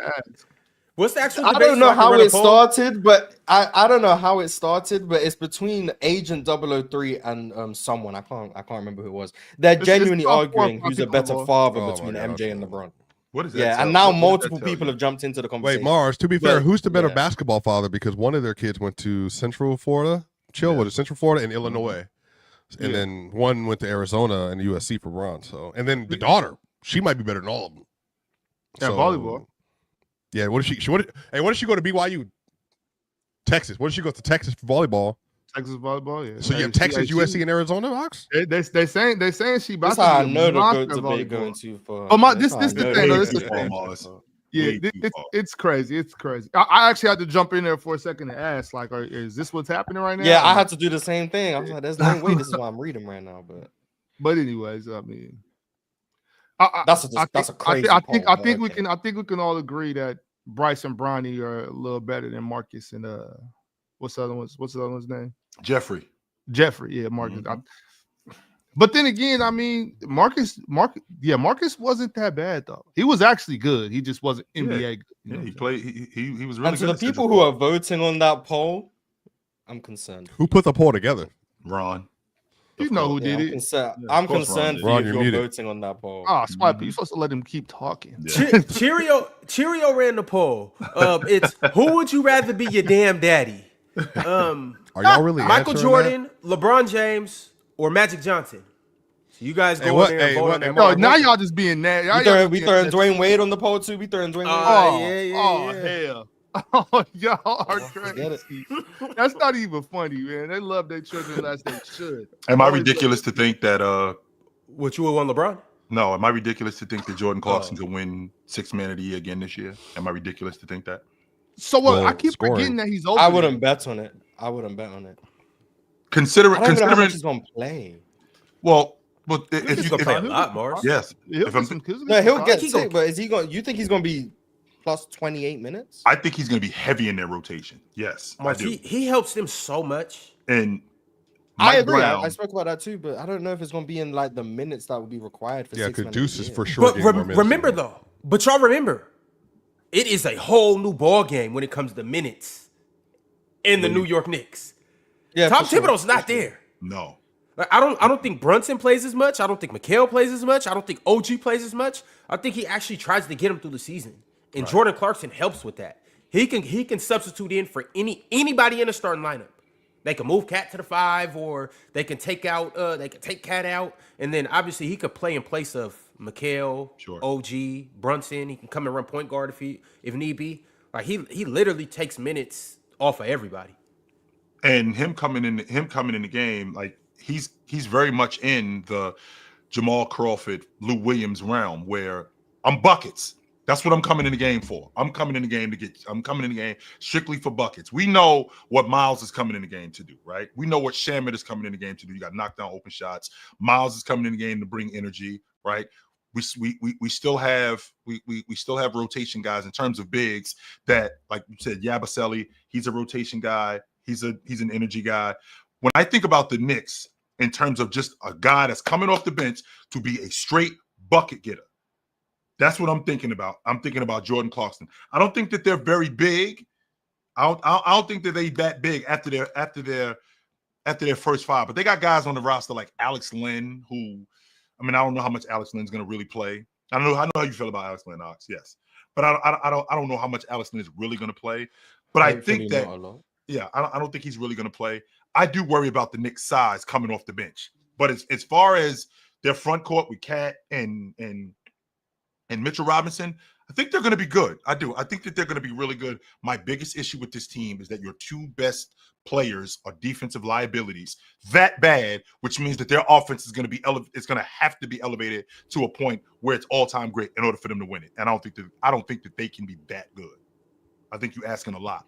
I just don't know how much he can play. If Brunson is already like a horrific defender, and you can't play him and Brunson together. And then Deuce has to play more minutes. They're best with Deuce next to Brunson. So like, Josh Hart's going to be ahead of him in the rotation. yeah, too. Josh Hart ahead of Is he Mars? Ahead of Jordan Clarkson. Yeah, for sure. Is Josh is he coming off the bench? He might be. Yeah, he has to this year. So, y'all think Mitchell starting? Yes, he was going to start last year, Ron. But I think Mitchell Robinson's starting. Yeah. Josh, Jalen Brunson, Mikel. Yeah, from what we know, Jalen Brunson, Mikel, OG, Cat, Mitchell Robinson. I think that's a nice five. That was going to be the 5 last year, Ron, really good five. but he got hurt to start the season. Mitchell Robinson ended up getting hurt. That's why they went with. And then I would have Deuce as the 6th man personally, but it's going to be Deuce and Josh Hart as the 6th and 7th, and then you go to Yabusele, Malcolm Brogdon, Jordan. That's Clarkson. a good team. That's a really good team. I think They still got Precious. Nah. No, he's in Miami again. Right. Oh, really? Yes, he's in Miami. Finally go So somewhere. that helps them. That helps them more as well. They just let And him I walk wouldn't, out and the chill, front I'm not gonna lie to you. I would not be shocked if Yabusele gets more minutes than Jordan Clarkson. First off, Yabusele last year was a better player than Jordan Clarkson. He's a more people got to remember he is a, how do I say this, Joe? He's of the Kyle Lowry defensive build. So like he's, you know what I mean? Like he has, when you have big hindquarters, like big legs, Sure. like for a positional size, Ron, like he can guard 5s. Like he's quick, he's agile, he's strong as an ox. I think that's a player you would want to have next to Cat, next to Mitchell, and next to Brunson. I mean, it just makes more sense. Very optimistic, but okay. I'm saying he's not like a shot blocker, but he can like move. Like How many minutes? So Jordan Clarkson, like the years he was winning 6 man of the year, he's averaging like what 25 minutes a game, something like that. 20. It was some. Don't quote me on that, but it was something like that. Yeah, I'm not gonna say you're lying. Yeah, but I think it was like 25 27 minutes the year he won it. The next year he came 4th was 27 minutes, and then he got put in the starting lineup and playing 30 minutes, but 26, 27 minutes. And I think that a guy like that with Mike Brown, who I watched him take Keegan Murray out of the game because he wouldn't shoot the basketball, now has a guy in his rotation that he doesn't have to worry about him putting up shots and getting buckets. He doesn't. He does not have to worry about that. So because of that, I think 20 to 25 minutes is substantial for him. Like even if, Mars, to your point, Josh Hart is in the rotation early before him, right? Let's just say for the sake of argument. But then we'll have those nights where Jordan Clarkson gets it going. He comes off the bench and he goes for 8 points. He's gonna score like 28 or something. That's what I'm talking about. He'll have a night where he gets it going, and then I think that could push him forward in the rotation off the strength of him just being instant offense and just being an instant bucket getter. I think that could really help the Knicks. It's just tough for me to see him being 6th man of the year. Like, which guard is coming off the bench in Boston? Peyton Pritchard or Anthony Simons? I think Simon's pretty sure. Pritchard coming off the bench for sure. I think whichever one comes off the bench, are they not just night, like guaranteed to be better than Jordan Clarkson? Anthony came off the bench last night. Are they not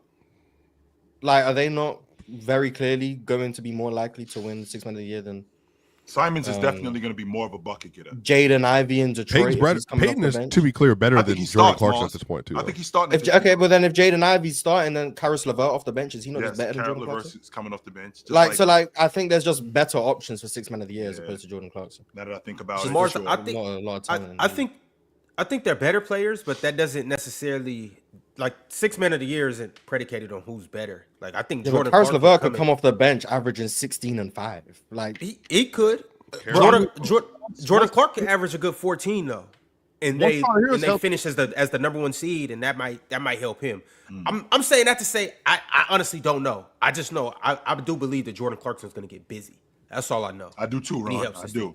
Yeah, but once Tyler Hero's healthy, Norman Powell comes off the bench again, right? And I mean, does he, or is Tyler Hero the point guard? I think they're going with the Euro, Mars. I think they're going with the Euro. The rookie? But the issue with Yakachonis? I think they're going with the Euro from Illinois. Oh, I would assume they're starting Davion, but Davion started. That's what I was thinking. But I'm watching the Euro, and I wouldn't be surprised if by the time we get to late February, early March, the Euro's starting at the 1. That would not surprise me. He look nice, Jill. I don't know what's going on with Miami. Big guard, get downhill.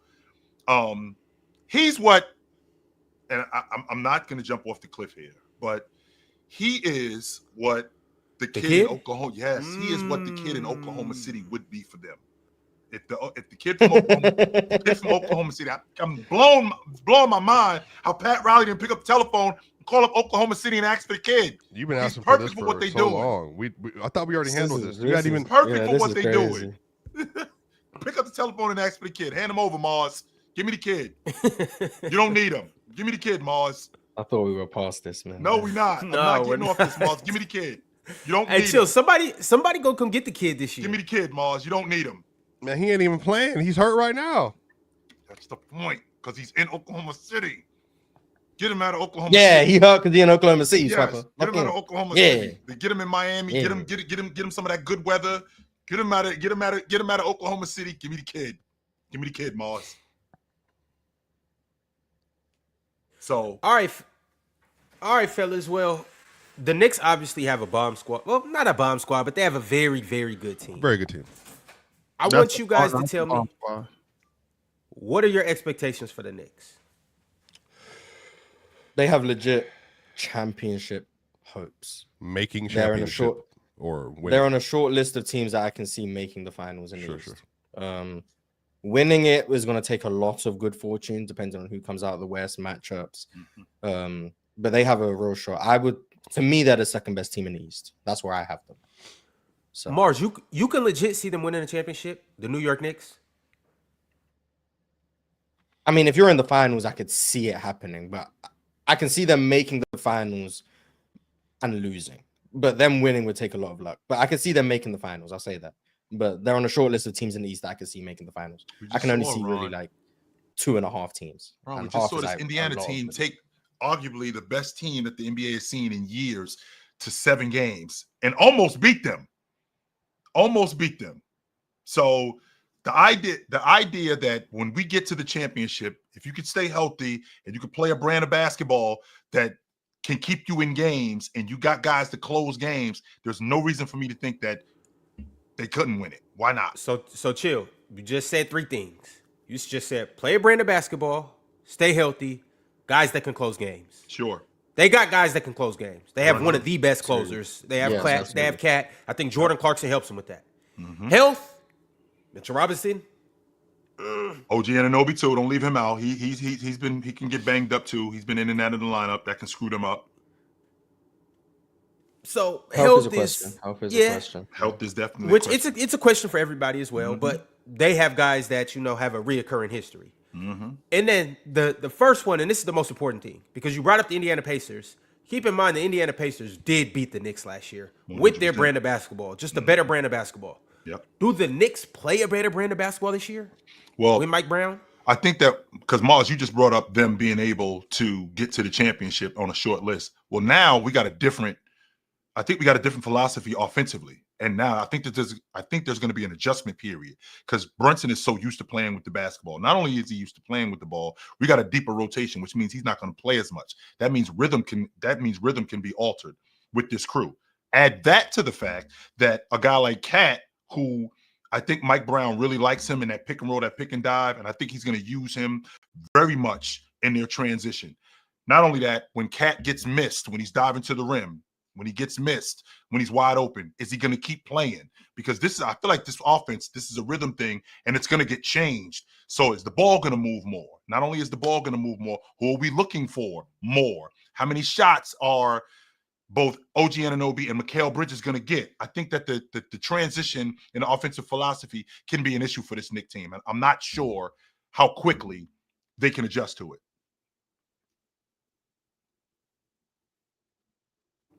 Yeah, I think the start of the season could be tough, just adjusting.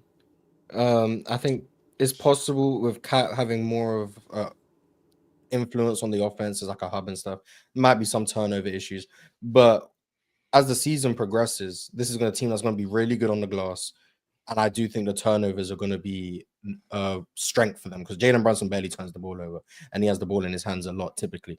So if you're able to not turn the ball over a lot and kill teams on the glass, you give yourself a very high floor, in my opinion. And then you got really good shooters at every position when you go from Jalen Brunson all the way up to Cat. Good offensive rebounding with Mitchell Robinson, defensive players like Mitchell Robinson, OG, Mikal, Deuce McBride. I just think they have a really, really, really good team. Yeah. Wouldn't you go ahead, Mark? Go ahead, Ox.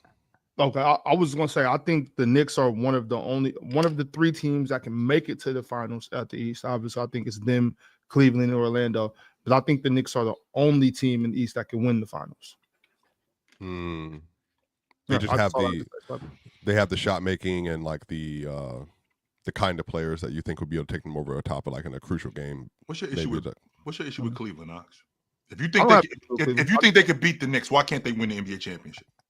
Well, that's just the matchup thing. I don't think they're physical enough to. I think the Knicks are physical. Yeah, I think the Knicks are physical enough to beat a team from out the West. I'm not saying that they will. I'm just saying of the three teams that I believe can even make it to the finals, I think they're the only team that can beat the Nuggets, OKC, the Clippers, the Lakers, whatever teams out the West you think can make it. But let's say if Minnesota were to make it, I think Cleveland could beat Minnesota. You know what I mean? But I don't think Cleveland can beat those other teams. So it's not that I have an issue with Cleveland. I just don't think that they're built that the same way as the Knicks. Like you can say it. It's like for instance, this is how we were talking about with the Mercury. You know what I mean? Like I think the Lynx could have beat the Aces. Yeah. You know what I mean? But could have too. But but it's just that physicality. It's a different type of play. Like the Mercury were able to kind of bully the Lynx a little bit, but you can't do that with Asia Wilson. You know what I mean? So bringing it back to the NBA, I think it's the same way with the Knicks in Cleveland. What you sound like right now is y'all soft. I think y'all a bunch of cupcakes over there. That's what I think it is. No, I wouldn't. I'm not going to say that. I'll say it for you, dog. It sounds like because in terms of physicality, because that's what it's been with this Cavs team in terms of physicality, right? We saw them get roughed up by the Knicks in the playoffs. We saw last year when they broke down. There's a level of them being soft. Is that fair? Well, no, I think there's a difference between you. If you're not a bully, that doesn't mean you're soft. Sure. I don't think Cleveland is soft. I just don't think they're tough enough. I don't think they're rough enough to beat Denver. You know what I'm saying? Or OKC. That's all. But I don't think that makes you soft. You know. And once again, I've said already. I'm gonna do my best putting that soft tag on teams. But you don't have to do it because Ox, what I want to do is I want you to take your analyst hat off for a second, right? And I want you to put on your basketball cap. And if you don't think I'm tough, what you gonna say to me? This dude's soft. This dude is soft. If with the drama. If I'm not being fair, if I'm not being a basketball analyst, then they're soft. Yes, let's take this dude is soft, yo. He ain't with the drama. He not down for it. But I think Ox, that kind of speaks. They're just. Would you say chill? Maybe instead of soft, they're not really. Cleveland isn't big, and they don't have players that are like bullies. Like Jared Allen is 6'9". Yep. I think Mobley's 6'10", and they're both long, lanky, tall guys. Like Mobley, they don't have any players on the roster that are like, I mean, no, they don't have any dirty work guys. Isaiah Stewart, Mitchell Robinson, guys like that. But at some point, one of two things has to happen, Ox. Either you got to punch the bully back in the face, and you got to get in the fight, or you got to leave. It's just that simple. We can't keep saying next year. We're there now. This is where we are now. And I think that this Knicks team, as rough and rugged as they've been, right? As rough and rugged as they've been, that's one of the main reasons why they got by Cleveland. Jared Allen said it. The lights were too bright. We got pushed around. Last year, same logic. They got roughed up, right? So this Knicks team, I don't think physicality is ever going to be a question on who they are. Because there's a level of softness that I think Cat can display, but I also think Cat does dirty work too. And with him doing that stuff, I think that helps this Knicks team out a lot. I think people think Cat is like, I don't know, because I was having a whole conversation. We were ranking centers the other day, and they put Cat at like, they're trying to say he's worse than Chet, and I'm just like, I don't know what y'all. In terms of what? I think Cat gets a little bit because of the social media thing with the memes and the clips. I think they do Cat that way. I think I don't know. I'm not sure, but I'm more so with it is the wing play. You know what I'm saying? With OG Anunoby, and then like you come off the bench with Josh Hart. They got Jordan Clarkson. You know what I mean? I think the wings in New York are just ultra aggressive as well. You know what I mean? So, and I mean, then you got Jalen Brunson. Jalen Brunson's small, but he, you know, you're gonna feel him. You know what I mean? He's gonna make sure you feel him out there. Like they're an aggressive basketball team, and that's a style of play that I tend to favor. I tend to favor the more rough and rugged team. I tend to favor the team that's a little more, you know what I'm saying, hit you. And that doesn't mean that team's always gonna win. You know, obviously not, but I just think I like their ability to compete with the teams in the West. That's all. Mm-hmm. I just worry about their defensive liabilities. My two main guys, and the fact that we got to raise our level of play to that point. I mean, is that attainable? That's what I think about with this Knicks team. My biggest thing with the Knicks, and they addressed it, it's their bench. Adding Jordan Clarkson and Yabusele, to me, helps this team tremendously. Now, like, even on nights, if Cat doesn't play, if Jalen Brunson doesn't play, if any Mikal Bridges, OG Anunoby, they have guys that can fill in. And on top of that, you can keep these guys healthier. I think Mike Brown's going to utilize that. And am I crazy to say that they upgraded the coach too? Yes. Mike Brown's a better offensive I don't think you're coach. crazy to say that. I don't think you're crazy. Well, because here's the thing. Right, but... So Mike, obviously Tom Thibodeau's a defensive-minded coach. So is Mike Brown. But he's coached better offenses. So that leads me to believe that they'll still be what they were on defense. If not, maybe better. But I think that they'll be miles better on offense just because he's going to implement a system where it's not just Jalen Brunson dribbling around. So you have other, like Jalen Brown's always going to be able to get a look or get a bucket. But now you have other ways to incorporate other players. You got motion in the offense. I remember that year with the Kings, they played with a lot of pace. Maybe he gets this team playing with some more pace. I just think it's a higher floor when Mike Brown is the coach. And this team's very talented. We all know that. So, Miles, we can't win with 6 guys. We can't win with 7 guys. That's not going to get it done. That is not going to get it done. When 3 of my 5 starters are playing 40-plus minutes every night, that's not going to get it done. No, I got other guys that can contribute in my rotation, and I'm not giving them an opportunity. Those guys last season were on a very short leash when it came to Tibbs. Tibbs will put you in. Let's be clear about that, Miles. Tibbs is going to put you in. But you better do something when you get in that game. Otherwise, your ass is coming to sit on the bench, and you sitting here for the rest of the night, too. You're not getting another shot. You're going in for a couple of minutes. After that, if we don't get it done, I'm good. You're done for the rest of the night. Josh Hart, 44 minutes. Jalen Brunson, 42 minutes. Cat, 39 minutes. That's not going to get it done when we got 5, 6, 7 guys. No, it's not. All right, fellas. Well, that's what it is for the Knicks. We will move on to the next team in the conference. Shout out to Penn and shout out to Toronto, even though they're getting packed up right now in the MLB. But we'll get to the Raptors here in a second. Before I do that, though, it's time for us to jump into our top 5 comments of the week. We appreciate everybody that watches the show. We appreciate everybody that taps in live. But we also appreciate everybody just as much that watches the show when it's not live. And we appreciate those who comment on the episode when it's not live. Like, obviously, you guys are going crazy in the chat right now. We have the best chat on the planet Earth. You know, you guys are always tapping in. You guys always have good things to say, funny things to say, insightful things to say. But, BBL,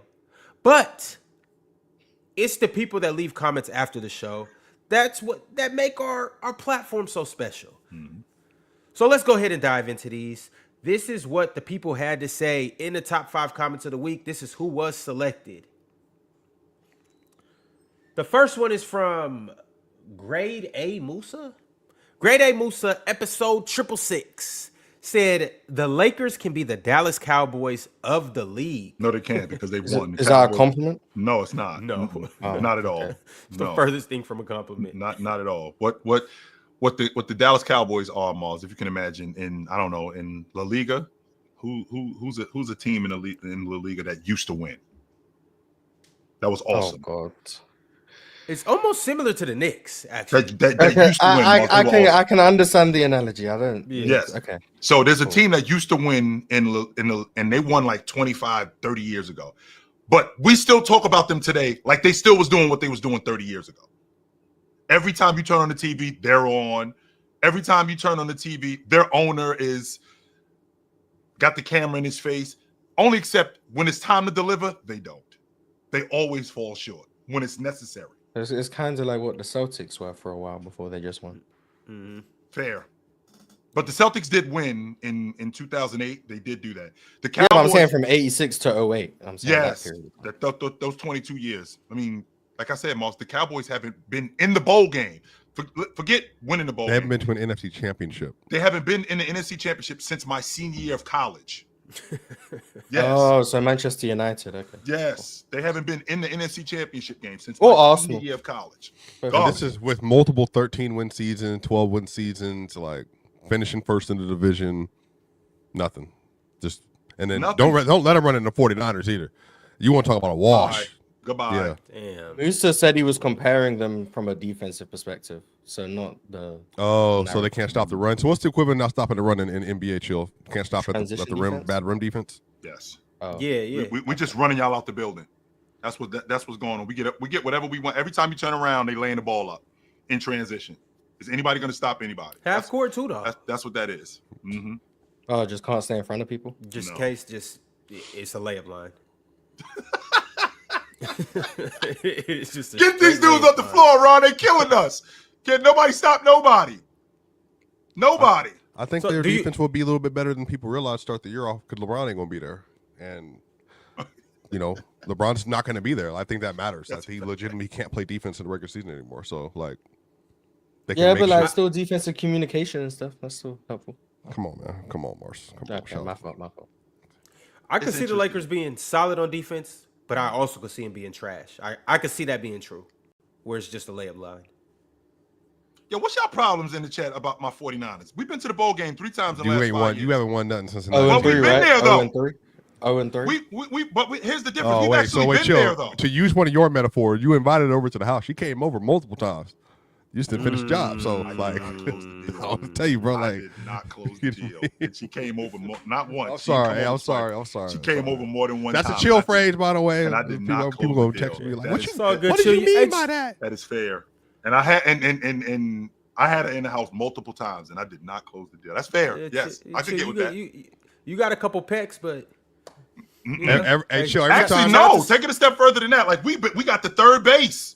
I just Yeah, couldn't. that's what I'm saying, chill, I couldn't finish it. y'all locked lips a couple times, but it was. Damn. I couldn't finish it. So yeah, man. One could argue that's worse. Yeah, one could argue It that's is. worse. But, when I think about it, Argue. even though but here's the difference. Like, I mean, yeah, but the some the- people, the Cowboys certain haven't fan got- base would argue that that's actually a good thing. So. But the Cowboys haven't gotten out of the divisional round. That's like not getting. they haven't got a date past dinner. They So haven't like, exactly. They haven't gotten out of the divisional round. They haven't even got ice They cream, just Mars. tricking on bills. That's it. I mean, if you want to go, and Mark, when you go on dates, you want to go get some food. You want to go to Jenny's right after ice cream place. Go get you, a double scoop of chocolate, whatever else you like, some sprinkles on there. You can't even get no ice cream to walk around the park. No, Like, we can't even have a conversation about, are we doing this again? Right. It's over. I'd much rather, to be honest with you, and maybe this is just me. I'd much rather, because at some point I'm going to close the deal. If I keep getting you in here, I'm going to close this deal. Yes, I am. That's what You you told did, that to Till. Jerry West. Yeah. No. No. Well, Jerry West did do it. I mean, Yeah, told that to Elgin Baylor. I mean, shit. Hey, we remember we went through that, Mars. They were talking about why Curse didn't of Jerry Elgin West Baylor, close the by the deal. I don't know what year we were watching. I'm watching Wilt Chamberlain out of the game. Elgin Baylor selling. Jerry West is doing. 69. He doing everything he 69, can. yeah. Chill. I'm talking about 4 straight buckets, defense, hitting the floor, all that stuff. I want one bad, but hey, my boys Hey, is blocking Chill. me. Hey, Chill, I'm talking about Jerry West was running game. I'm talking about the baddest chick in the joint. I'm talking about he ran game. She over there with her. She already in somebody else's section. He go in the section, whisper in her ear, go get her a drink, get her out the club, get her back to the house. She got a hating ass fat friend that's hating the whole time, not trying to get her out. I'm talking about Jerry West ran an immaculate game and got her back to the crib. He just couldn't quite get it couldn't done. close the deal. Hey, but kudos to get her back to the crib though, Yeah. because she was bad. But to be honest with you, and to be fair, and Swiper's a football dude. He can appreciate this. So, Mars, my 49ers, we lose to Kansas City in overtime in the bowl game. Okay? We lose. We didn't get smoked like the Buffalo Bills did for the second time when they played against the Cowboys. 30. Moral victories. Okay, Yeah. moral So victories. we lose in overtime against them. So that was pretty difficult. I'm not going to argue that point. But we are there. We are there. I got, even though we just lost 2 of our best defensive players, so that's going to be a problem. No, Fred Warner's out. Yeah, he got his ankle dislocated, Mars. Yeah. I don't know if you've seen. Think what's the name from Utah that went to the Boston Celtics, the most hype game ever. Yeah, Gordon. Yeah, Gordon Hayward. Mars. When Gordon Hayward did, that's what Fred Warner did yesterday. Yeah, he broke his leg. Yeah, he done. But it done. So yeah. Chill, are y'all cooked now? Yes. Yeah, long term. Now Kittle gets back and Pearsall gets back this week, and Brock Purdy get back this week. Swiper, we lost our best interior defender. I know. Not only did we lose our best interior defender, we lost our best edge rusher. Yep. No. And they lost Fred Warner. Yes. It's tough. No, it's not happening. So is it safe to say that another team's going to take that division? It might, yeah. Well, the Rams just won. They're 4-2 now. Do you think y'all better than the Rams? I told you how I feel about Sam Darnold's playing better than Matt Stafford. I can tell you that much. Oh, now Sam Darnold. I don't want to hear nothing from you. I like Sam Darnold. No, I don't want to hear nothing. Don't say nothing. I like Sam Darnold. And we still got a bet too. Did you say? Well, they're tied right now. Did you see Jackson Smith? Jackson Smith and Jigba. Did you see him? Chill. Mm-hmm. Another. At one point, he had 117 receiving yards of the 117 passing yards that Sam Darnold had. Hey, look, Sam. Like I know him. I know exactly where my bread is buttered. JSN. Mm-hmm. Ha! Ha! I just want to say that you know somebody. Actually, all of y'all know somebody that's been pretty high on Sam Darnold. I'm just saying. I'm just gonna throw that out there. This Sam Darnold shit is nonsense, Mars. Just so you know, he's a fucking turnover machine. No, he's not. He has not been turning the ball over. He has not legitimately been turning the for ball 2 seasons. He has not been turning the ball over. He's played great ball. He's been great for the last 2 years. He was good last year in Minnesota. I know before that. So Mars, this is like, who's the player in the NBA who they were drafted high? He was the number 3 pick in the NFL. Keep in mind, it's 7 rounds. So to be a number 3 pick in the NFL, Aaron Gordon? almost because it was a player that was trash at first, and then really just revamped their career, and now they're like, maybe you're not that bad. Y'all dudes just going off what happened over the last 2 years. Y'all wasn't saying nothing in the chat, you goofy asses. Wasn't saying nothing in the chat when this dude was throwing the ball into the stands and he was throwing the ball to the other team consistently. Over the last year and a half, he has not been doing that. Sure, but in his career, he's been a turnover machine. So keep quiet. I just think if he's good now, he was playing with the Jets. That's all we're saying. I'm playing with the Jets. He's a little turnover machine. That's all I'm saying. He was a turnover machine. If he's good now, the fact that he barely started with the 49. He was a backup there. Kyle Shanahan rebuilt him, and then KOC got his hands on him and rebuilt him, and now he's with another great coach. That should be the sign.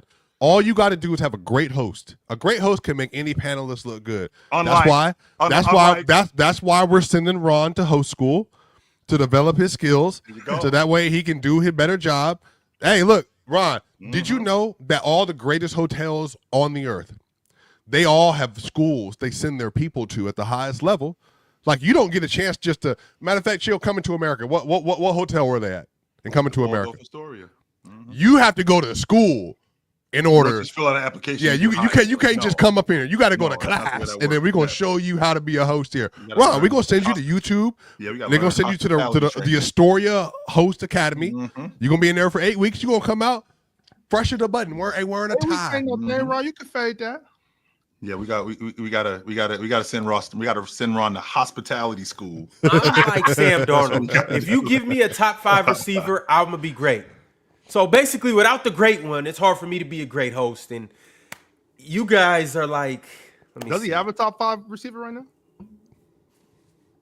JSN, yeah, right now he does. Just ask. They're going crazy. But all right, y'all, let's bring it back to hoops. Let's bring it back to the top 5 comments of the week. Yes, sir.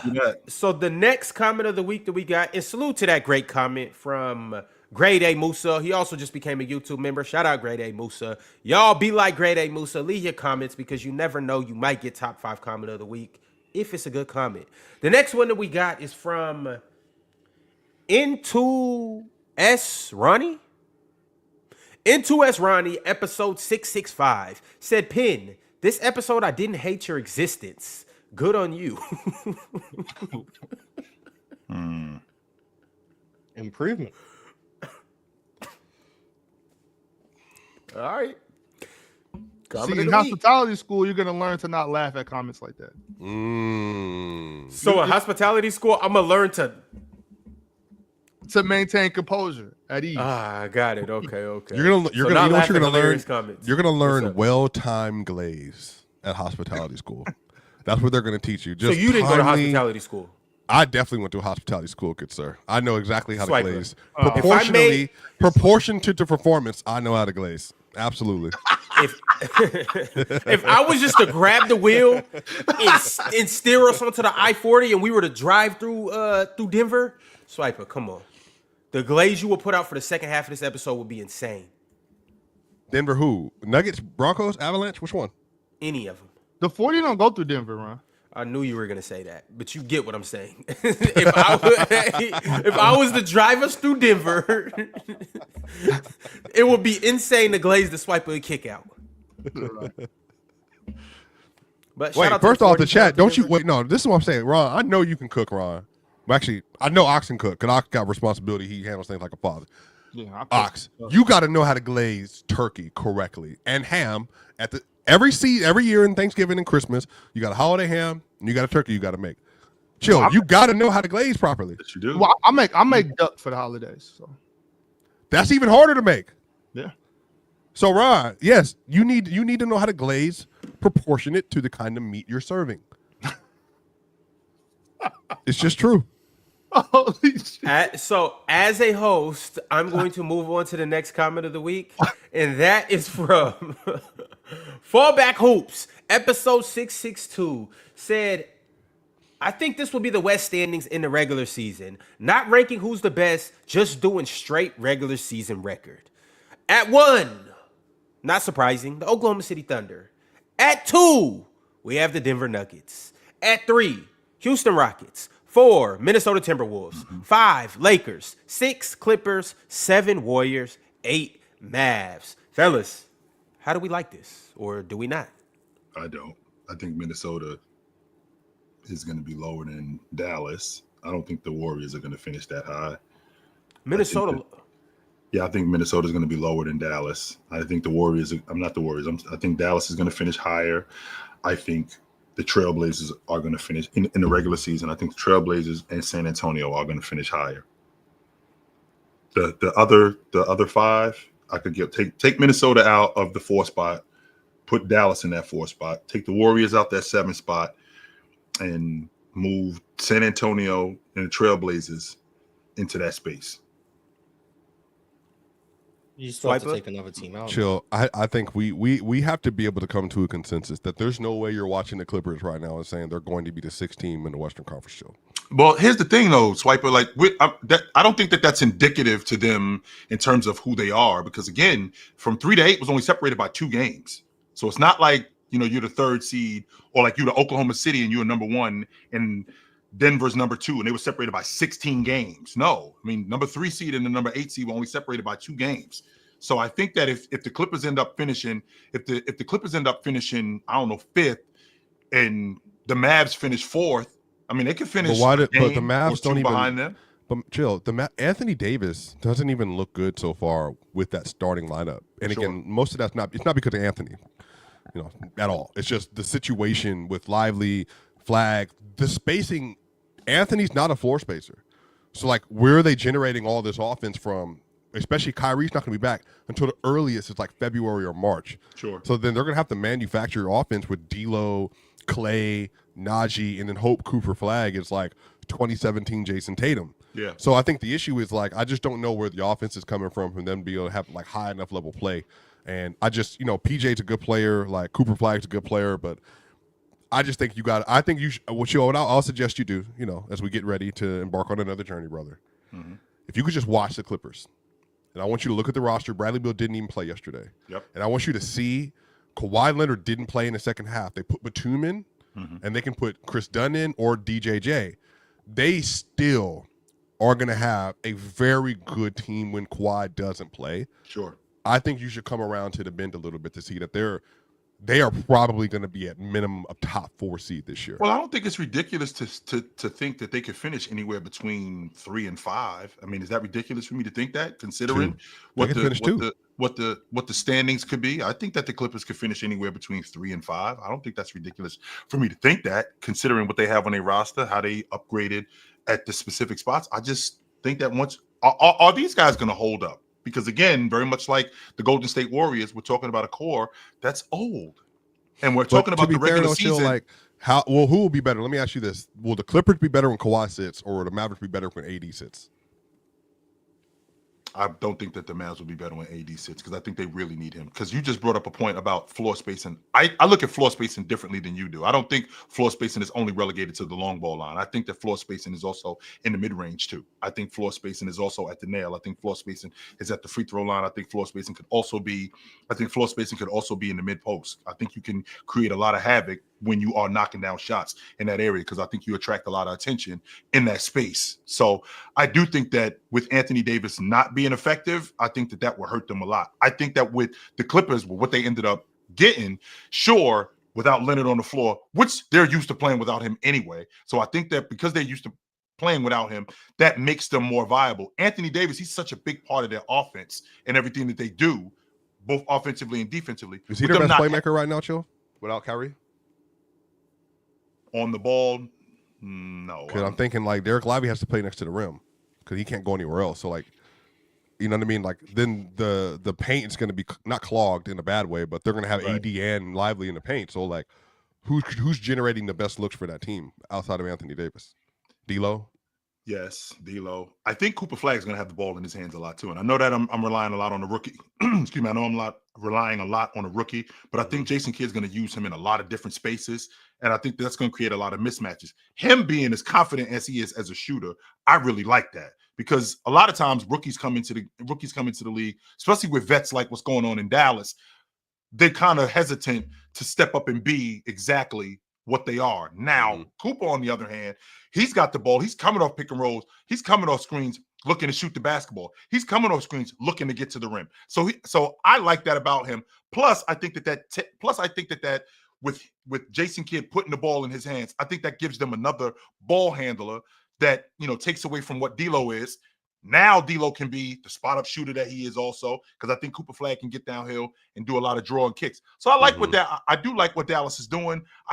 What I'm hoping is that Anthony Davis can stay healthy enough when this, to Mars's point, this fat starts to burn off, because that still is blowing my mind. Because if James Harden showed up to camp 15 pounds overweight, we would be roasting him. But to be fair, Chill, you do need to come into camp, and maybe Oxen speak to this too. Like, I know in football we did this. We came into camp heavy.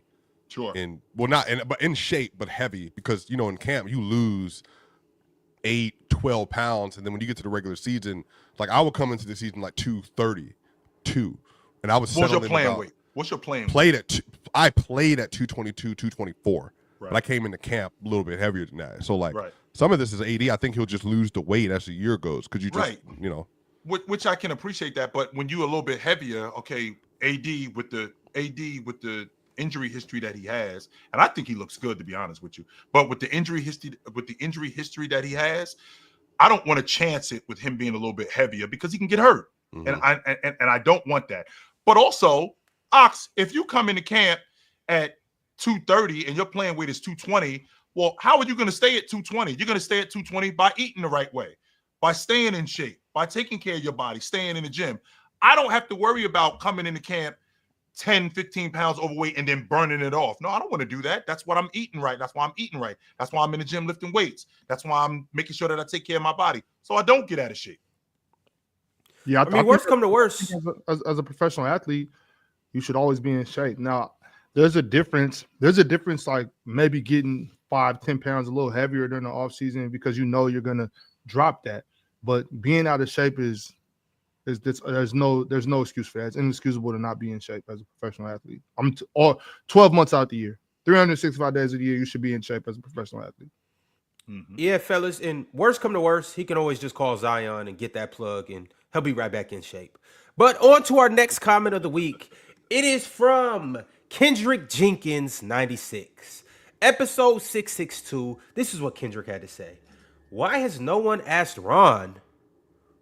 Why has no one asked Ron what he thinks is the reason guys are getting more lower extremity ligament injuries at younger ages? Feels like he constantly argues this point without ever explaining what he thinks is the conclusion, or if he thinks it's an issue to begin with and it's all just coincidence. LOL. Ron. Nope. Where you going, Ron? Where you going? This is very important because this question is directed specifically for you. This question isn't for anybody else. This question is specifically for you. So you will bring this up, right? Ron will bring this up. In the process of him bringing it up, then he'll leave, right? I'm here, y'all. As you so yeah. Ron, the floor is yours, brother. My thing is, are players getting more lower extremity injuries? You tell us. You could probably look at it. I would lean towards yes, but my thing is, guys have always torn ACLs, torn Achilles, pulled hamstrings, quads, all of that. I don't think it's, and I don't know the actual numbers. I don't think it's any different, and that's why I'm saying I don't think the game being spaced out more and players doing more running and all of that, I don't think it's more significant on the players' bodies. You guys argue with me that it's harder to play today and this, that, and the third. I disagree. Like I said in that last episode, basketball is basketball. Players have always gotten injured playing basketball. I don't think it's not more rolled ankles today than it was 20 years ago. Guys just played through them more back then than they do today. Is that fair? Yeah. Well, there are less career-ending injuries today than there were then. And there's more games missed today than it was then. So how does that work? I think we've actually done, there's research on that that's not necessarily true. I think Jordan and them were like all like abnormalities. Jordan played 80 games, 82 games every year. Like they did, but a lot of players got hurt and didn't play as much. I'm talking about today just due to just load managing and stuff too, though. Well, I mean, the Spurs started that in the 2000s, to be fair. The Spurs did. Every team. Yeah, then eventually everybody was like, "Oh, Pop, that's a great strategy. Like we should probably try to imitate some of that," and they did, and it ended up working out for a lot of people. But I think Kawhi's, wouldn't you say, Ron? Maybe some of this is Kawhi's also 35, 34 now, 33. When's his birthday? 34, I thought he's 34. He turned 34 in June of this year. Okay, my bad. So Kawhi's 34. Yeah, he turned 34. I mean, wouldn't you say some of this is Harden's like he's 36, 37. He ain't 37 He turned 36 in September. Yeah, he's 36. I'm about to say, I don't knew tell he me he's was in 37 around. yet. Him, Jimmy. The reason why I know this is because him, Jimmy Butler, and KD, they all September, and they all around the same age. So I think, wouldn't you say that we're actually extending careers now? Because like the probability of like players like that will be playing this long back in the day is. But for what it's worth, Harden doesn't miss a lot of time at all. He played 80 games last year. That's probably one of the biggest like things that gets slept on when you talk about James Harden's career. He's been very available. The hamstring injury in 21 is kind of like the first major injury he dealt with. But even like last year, he just played 79 games at 35. Like James Harden has been very available, and that's a part of the reason why he's never missed the playoffs. Because you can put him on a team with Kawhi, who we know is going to load manage, and you can rely on a 35-year-old James Harden to play more than pretty much every game. Like you can rely on that. So shout out to James Harden for his availability. So for someone who's had issues with staying in shape or being in shape, been one of when the did he more become a full-time 2010. starter? That first year in Houston, that would be 2013. Yeah. Okay, 78 games that first year. The next year, 73, 81, 82, 81, 72, 78. The bubble, 68. And then we got traded. 72. And then 68 out of 72. And then the next year was the hamstring injury. Yeah. So that was the first time he really missed time. And then the next year was 65, 58, 72, 79. Yeah. James Harden is definitely available.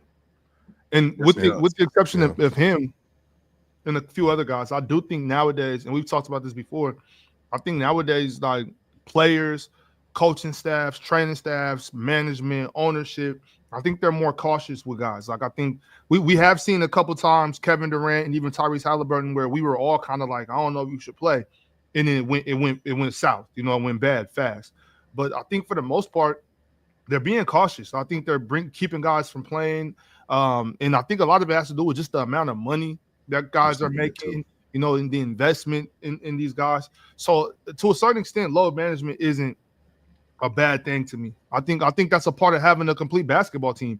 If this guy is having hamstring problems or, you know, lower leg problems, we're worried about them tearing something and we're not playing them because we have a full roster and we got guys that can go. I don't think there's anything wrong with that. Ron, would it be attributed these lower extremity injuries? Would it be attributed to me just not being strong? Maybe this resistant band stuff going on, as opposed to me actually strengthening my lower extremities and keeping them strong to be able to handle the consistent pounding of an NBA season. Is that fair? Yeah. So during this episode, Multi Kenny left a good comment after the episode, and I would like for him to come on this Friday. If you listening or if you watching, Kenny, I would like for you to come on this Friday. I know you are in athletics. You're a coach. You're a trainer, so you know a lot about running and just body movement and recovery and stuff like that. But he kind of spoke into this, and chill. I do. Well, he said you guys are all right, but I do think some of it is that, like, you have to build your tolerance. You have to build your pain tolerance. Like, a lot of players, their ankles get stronger, and this is just an example of ankles. Your ankles get stronger when you roll them a couple times. Then you get used to, you know, not only just playing through that rolled ankle, but through the recovery, you build up your ankles to make them stronger. Like, it's a reason why Steph Curry doesn't have ankle injuries anymore. Yes, he strengthens them and stuff like that, but he changed his shoes. But yeah, and that too, you know, it's a lot of things you could do, but at the same time, like, playing through it is what ultimately is going to get you through it in some instances. So I do think that that's the case. Like, you have to build up your pain tolerance and you have to build up your body tolerance. Well, that depends too, though, because with somebody who grew up with having like ankle problems, that was always my issue with my ankles. I roll my ankles all the time, and I would have to, like, you know, put the band like on the table or something and just work it out, strengthen my ligaments, do these both ways, you know, do those with my foot, making my ankle stronger.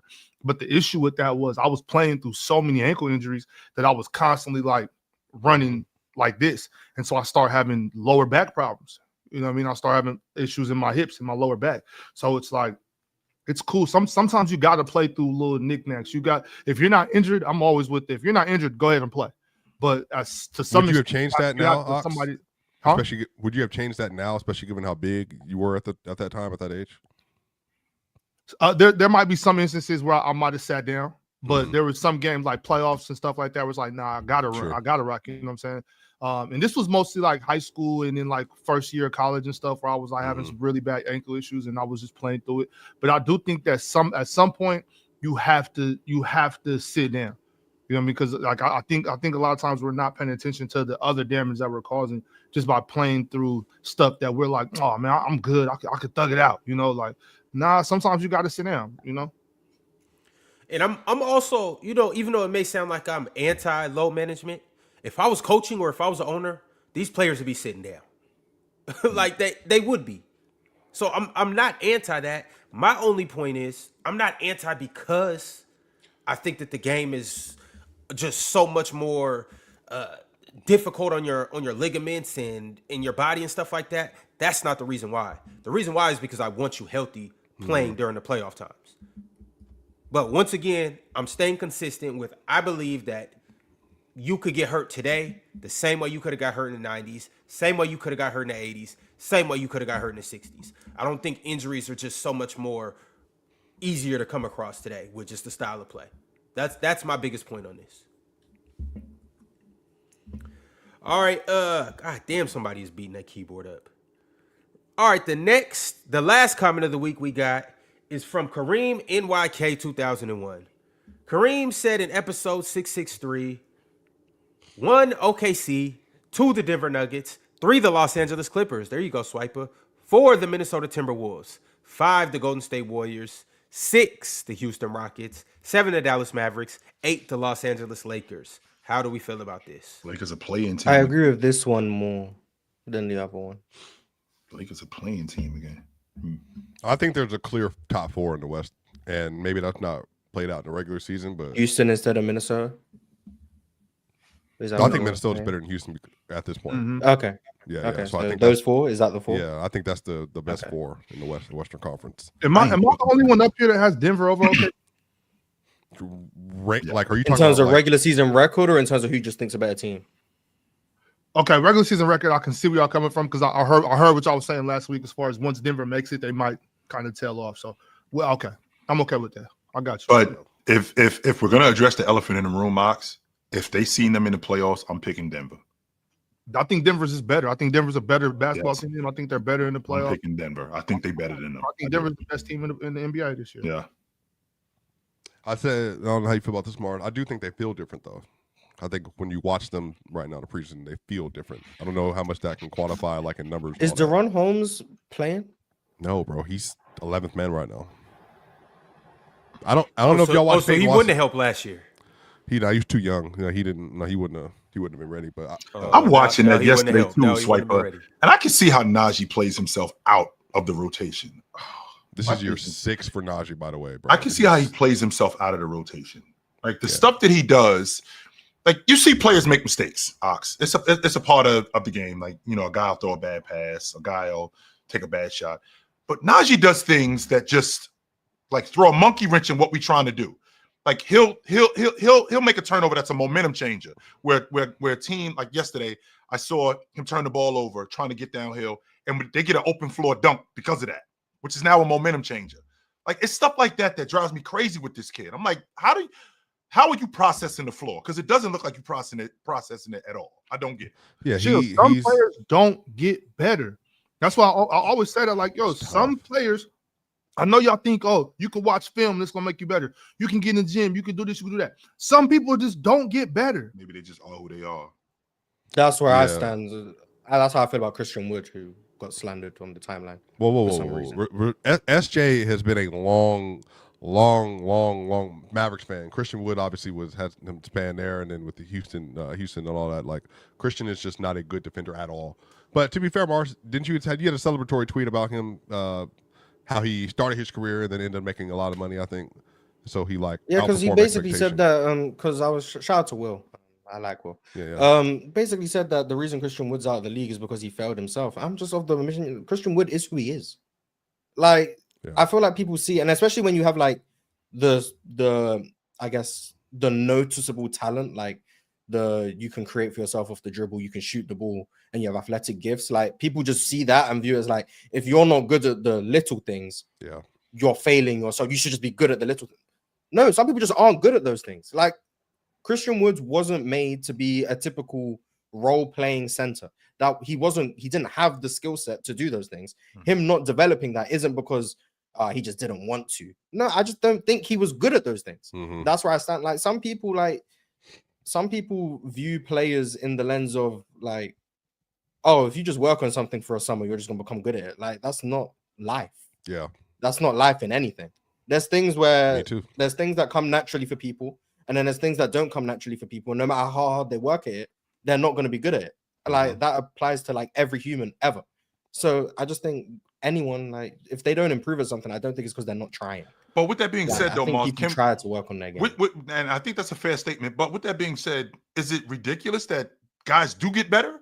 Is it ridiculous for me to think that? No, it's not. It's not ridiculous.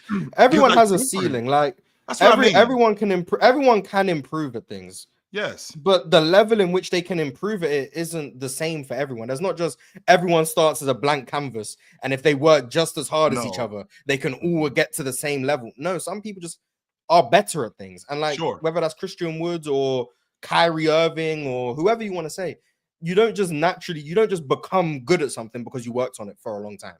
Like sometimes you're just never going to be good at something, and that just is what it is. But you can become good at other things, right? And this is what I'm thinking about when I think about players in terms of improvement, right? Khalil Ware is a prime example of this. This kid down in Miami. When I watch him, I see the improvement as a rebounder. I see the improvement as a motor. What I mean when I say as a motor, he came in very unprofessional. A guy that really didn't play that hard, a guy that was kind of lackluster. And it was Spo who got on him. I need you to be more professional. Well, turns out with him being more professional, he got in the gym more. The talent was there. And with the talent being there, he improved as a rebounder. He improved his touch around the rim. His pick and pop game in his preseason looks a lot better. I'm on record saying to you, Mars, that I think that Josh Giddey is going to be the most improved player. I think that Khalil Ware is going to be right in that conversation because I think that he's going to be a top 5 rebounder. I love the fact that how he rebounds. I step back 3-pointer, by the way. And I'm not even and we get swiping that stuff right there. We get wrapped up in big guys shooting the long ball. I think that stuff is extra. When I think about big guys, I want to see you do big guy things. But chill. Before we get to the block shots, get rebounds, dunk the ball. Moss, when we get, I just want to see you do. Derek big guy Lively things. can't even do that though. Get Chill. to the other stuff. That's what I'm thinking about first. One more time, Moss. What did you just say, Moss? Dunk the ball, block shots, get rebounds. That's what I want to see you do. Let's start with that. Then we'll get to the short roll. Then we'll get to your mid range. Then we'll get to the long ball line. Let me see you do big guy things first. And I think Khalil Ware excels at this point where we are right now. I think he's excelling at just big guy things. Being a big guy around the basket, finishing around the basket, rebounding the basketball. I mean, I watched him play Orlando a couple of nights ago. I think he had 14 rebounds. I'm like, this is what I'm talking about from a big guy. Now we'll get the other stuff later on. That stuff right there, that's motor, that's effort, like that's stuff that you could just nudge guys in, and I love everything about him. So to your point, Mars, there are guys who aren't going to be good at everything, sure, but there are things that whatever you are good at, we can enhance that, and I feel like we go looking for things outside that are right here in our house. And I feel like with the Miami Heat is a prime example of that. With this kid Khalil Ware, when you move Bam over to the 4, we got this right in our house. Let's get better at that. Yo, fellas, I'm about to steer us back to the Atlantic Division. The next team we are going to talk about, and this should be 2 minutes or less. The Brooklyn Nets. I don't think there's much that needs to be said about this team, and this is no knock to the Brooklyn Nets, but we are running low on time, and we have 2 other teams that are bound to be contenders or have a better shot at being contenders in the Raptors and the Celtics. So with the Brooklyn Nets, y'all, I just want to ask, what are you guys' expectations or what are you looking most forward to seeing with the Brooklyn Nets this year? I'm going to say this real quick. Internal development. That's what we're looking at. I'm going to say this real quick, Ron. Swiper, when I turn on the TV and I watch like them volleyball chicks, and I'm thinking to myself, that's who I should have been hanging out with. And let's mass produce them. One of these people, all these kids, I got 4 or 5 kids from this volleyball chick. One of them is going to turn out. The Brooklyn Nets, they have 5 ones. One of these dudes got to turn out. One of them has to. We can't bust on all 5 of these dudes. Pause. Let me rephrase. Even you knew. Yeah, even you knew. We can't be with all 5 of these dudes. One of them's got to pan out. We cannot have all 5 of these dudes fail. No. One of these dudes got to turn into a player. Chill, that's hilarious because I yesterday I realized like I've been on the internet for too long with these youngsters because I was watching the Mariners game for a little bit yesterday at the spot down the street. Somebody brought out some fajitas. They were sizzling, and this dude behind me was like, "Oh man, I'm gonna be smelling like meat all day." I was like, "Oh!" Like I didn't say nothing to him, but my mind was like, "Whoa!" Usually I would never say that. Wow, yeah. I heard myself say that, Mars, and I was like, "Wait a minute, that did not come out." Even you, yeah. Let me try that again. All right, y'all. Swiper, Mars, Ox, thoughts on the Nets, expectations. One of the most well-coached teams in the NBA. I think Jordi Fernandez is better than a lot of people realize because he's in a bad situation. I think that, I'm excited to see how they make it work. They're better than people give them credit for. Like, I don't know if people know, but Haywood Highsmith is on their roster now. I think Haywood's a good player. Like, I think Michael Porter, obviously. He will be flipped to the deadline to a contender for a pick. Hopefully. A pick.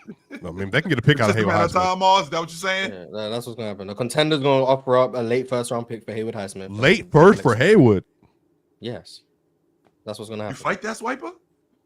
Yeah. A late 2 seconds. Here you go. Vando. Here you go. Maybe 2 seconds. Yeah, maybe 2 seconds. Yeah. But yeah, late Haywood's good. Also. I think Porter will be Porter. Like I said, they have a lot of young players that I'm looking forward to seeing how they work. They drafted 5 players in the first round. Daron Sharp, that's another trade deadline guy. I don't know if they'll actually do it. Yeah, I used to hate on Daron Sharp. Daron Sharp, good. Another guy. My bad, Daron. I used to hate on you. Yeah. My bad. But it's gonna look really good when they have one of the big three there next year. So shout out.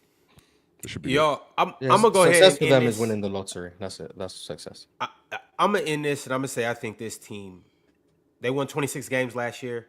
It's a chance they win half of that this year. So they're gonna be the worst team in the league. This team, I think. No, Washington exists. It's just Washington. They're gonna be better than what Washington's you even think. better Mars. than them. Yeah, they're gonna be better than what you think, Mars. Yeah, I got Washington. I just got them better than this team. I think the Utah Nets also are- exists. So yeah. I think Utah's better too. Okay. It's just I'm just looking Brooklyn at this is roster. that bad, Ron? 5-1s. Yeah. One of these dudes got to turn out.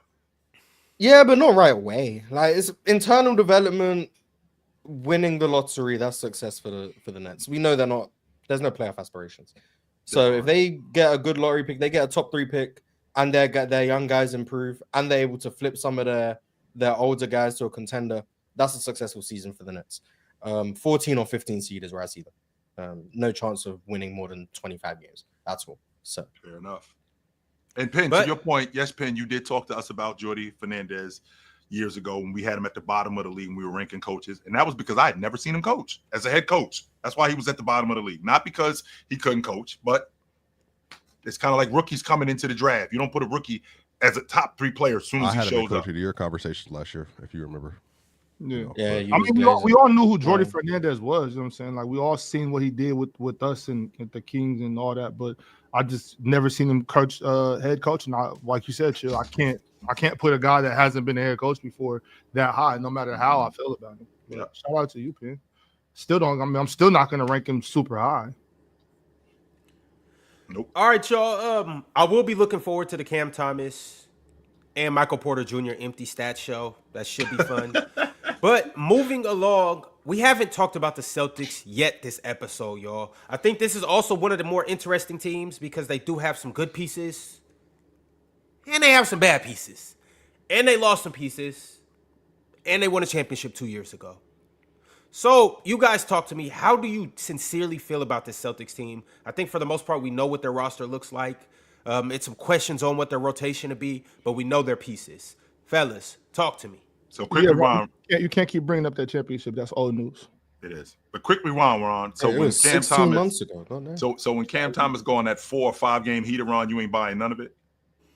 Oh, I'm gonna be locked in. It'll be entertaining. I'm gonna be up here hyping Cam Thomas too. Chill, I can't wait for that. That's what makes sure like we get a 4 or 5 game stretch of like 35 a game, something crazy like that, like 28 a game. Oh, that's gonna like Cam Thomas might like. Remember when you said Jordan Poole might lead the league in scoring in Washington? Yeah. Cam Thomas ain't gonna lead the league in scoring, but Cam Thomas might average 27. Wow, that's crazy. Like, he might do that, but I'm not high on the Celtics. I'll just put that out there. I'm not high on the Celtics. At best, I see them in the play. At best, I don't see them in the top 6 at all.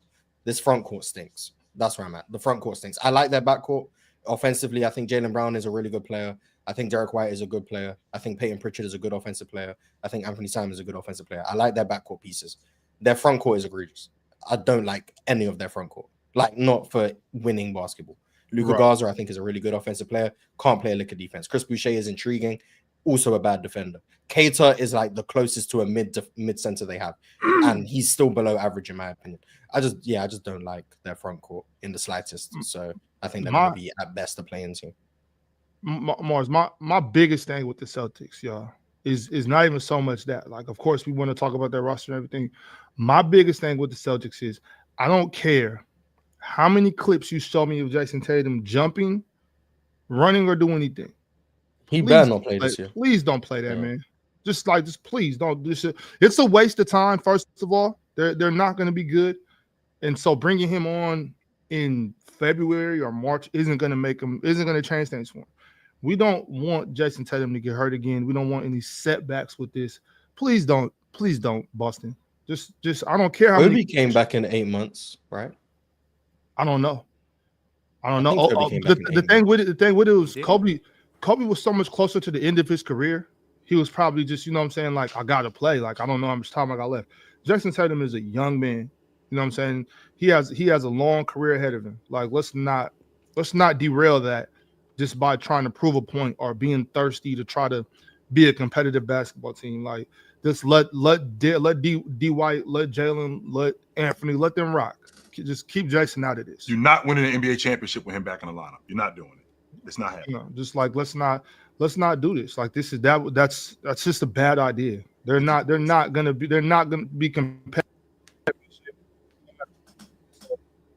I'd like to think Boston is smart enough to not Yeah, pay him, your mic regardless of what Actually Jason went said. out a little bit. Oh, it did. Now Okay. you good. Now you good. Yeah, it's just a bad idea. That's all I was I'm gonna start and stop this by saying I saw Jaylen Brown yesterday. That handle looks wiggity whack. It doesn't look whack. It looks wiggity whack still, and it's driving me crazy because this dude still puts the ball on the floor like he's. But that's my point, Joe. Maybe he just can't turn into a good ball handler. You think Jaylen Brown don't work on his handle? But see, that's what I'm thinking, Mars. I'm thinking he actually could be if he dumbed it down. He's trying to do too much. He's not that good when he does too much. 2-3 dribbles.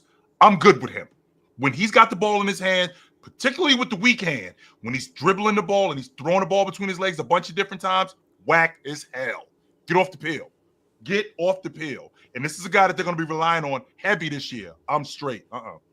I'm good. Yeah, I'm not high on this Celtics team. If they can get to 500, I'd be surprised. Not surprised, but I see them in the range of 38 to 44. That's where I see them. Who has the best year on the team this year? Mars.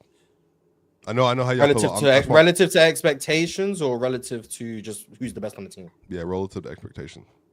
Because the Jaylen Brown's gonna be their best player, but who exceeds expectations the most? Anthony. Maybe Anthony Simons. Because I don't. This All-Star Derek White stuff needs to die out. I'm sorry. You ain't buying it, Mars? No, I'm not. It got momentum in 23-24. He almost made the All-Star team. Yeah, good for him. He was a great role player on a really good team. They wanted to give them 4 All-Stars. Cool. Derek White is not an All-Star caliber player. I would argue he's a more natural offensive engine this year than Jaylen Brown will be.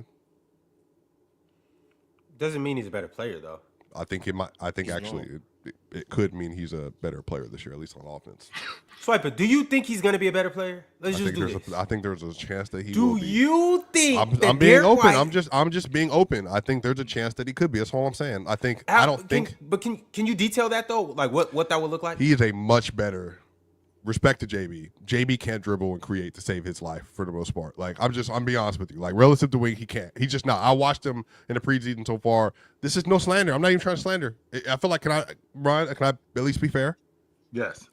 He just can't play, make, pass, and create like D White can. I think they're gonna struggle. Yeah, bro. But you know how I feel. I thought Derek White was their second best playmaker last run when they won the championship in 24. So I am a little bit higher on his skill set. I like JB. JB is a more talented, naturally better player. But this playmaking pass, hold on, stop right there. We got to get back to that. He's a better passer and he's a better. I don't think Derek White. He's a better dribbler.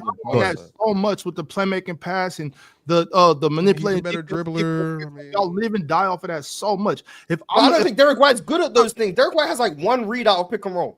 But even the big who set the screen. That's it. Like he doesn't do much. Mars, I'm not even saying he can. I'm not saying he can't or can do that. I don't even care. My thing is, if I take you to the cup and score, what do I need to pass it to him for?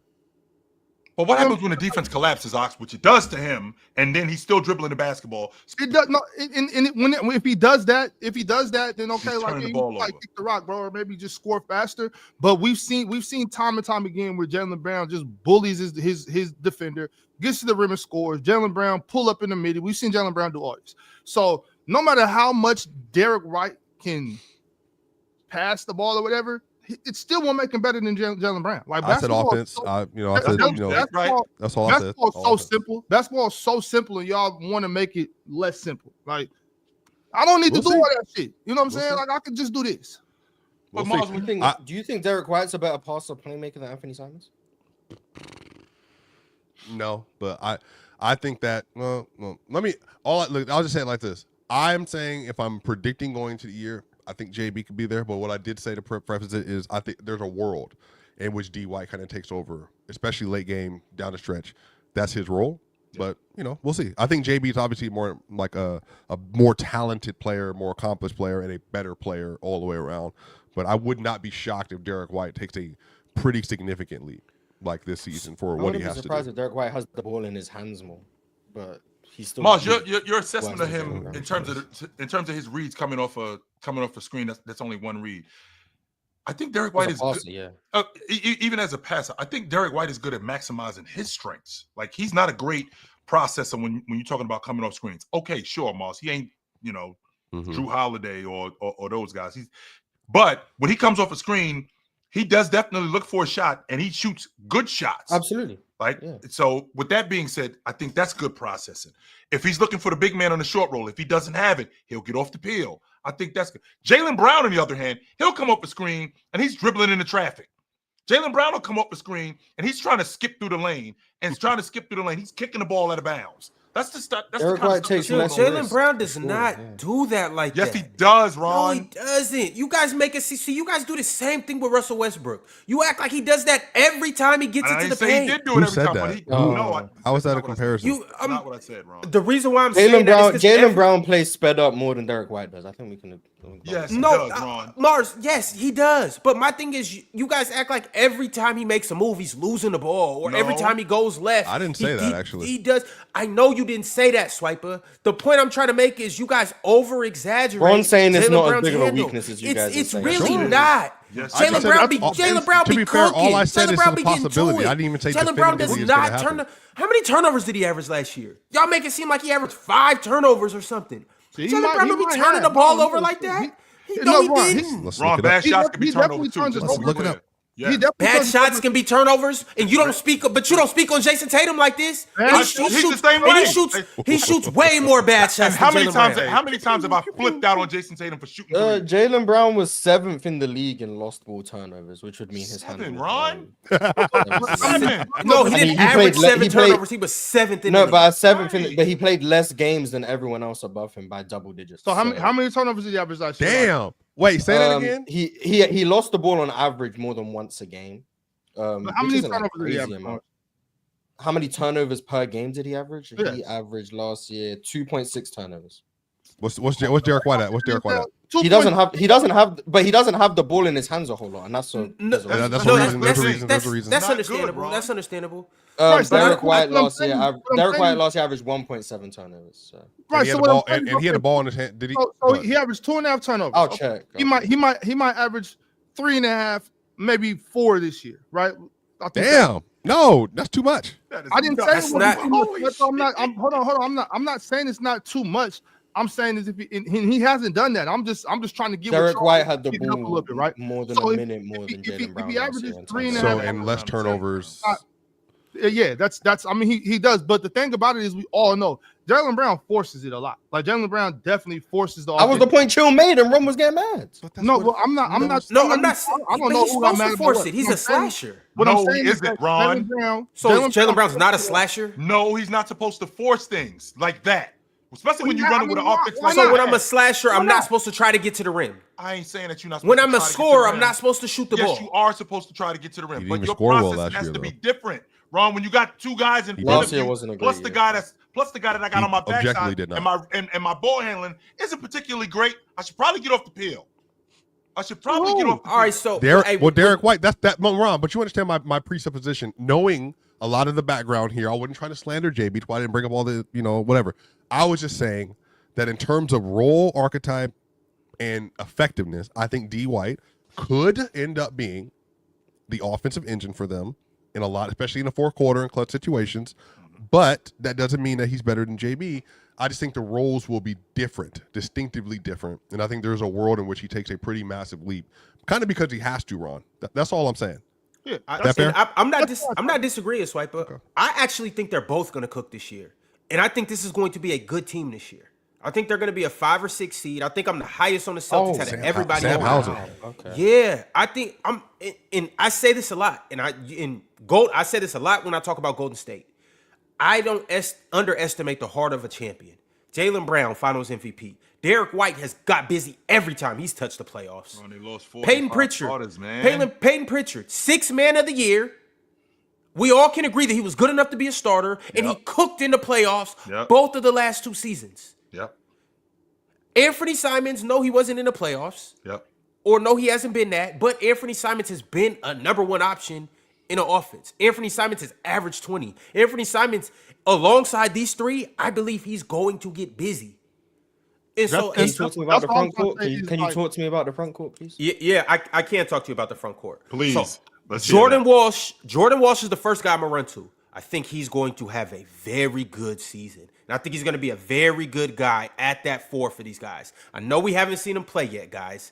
But as somebody who's going to defend, as somebody who's going to be that Swiss Army knife, I think he's going to be Josh Minott is going to push team. him for his minutes, by the way, Ron. And that's a good problem. Yeah. That's a good problem. Wendell Moore, too. I like him as well. Are we hearing the names, though? Like, I know. Yeah, no, Morris. I understand it. It's not high-profile names, but I think these are going to be guys that are going to slide in and be good. I don't want to say 3-and-D guys, but be good, once again, Swiss Army knife defensive players that are going to help at that 4 position. Now at the 5. This is just a guy that I'm higher on. I can understand if you guys have pushback. Oh, and by the way, Sam Hauser. That was the other name that I was looking for in terms of a champion and a guy that's going to space the floor and give him good minutes, who also can play the 4 as well. But at the 5, I just like my dog. No. I like my dog, Chris Boucher, man. That's just my dog. And he's been my dog for a while. Now, look, I could be playing favorites. I could be hyping my dog, Chris Boucher. But I think he's going to be serviceable. He can stretch the floor. You think they're going to be better than the Bucks? Yeah, I do.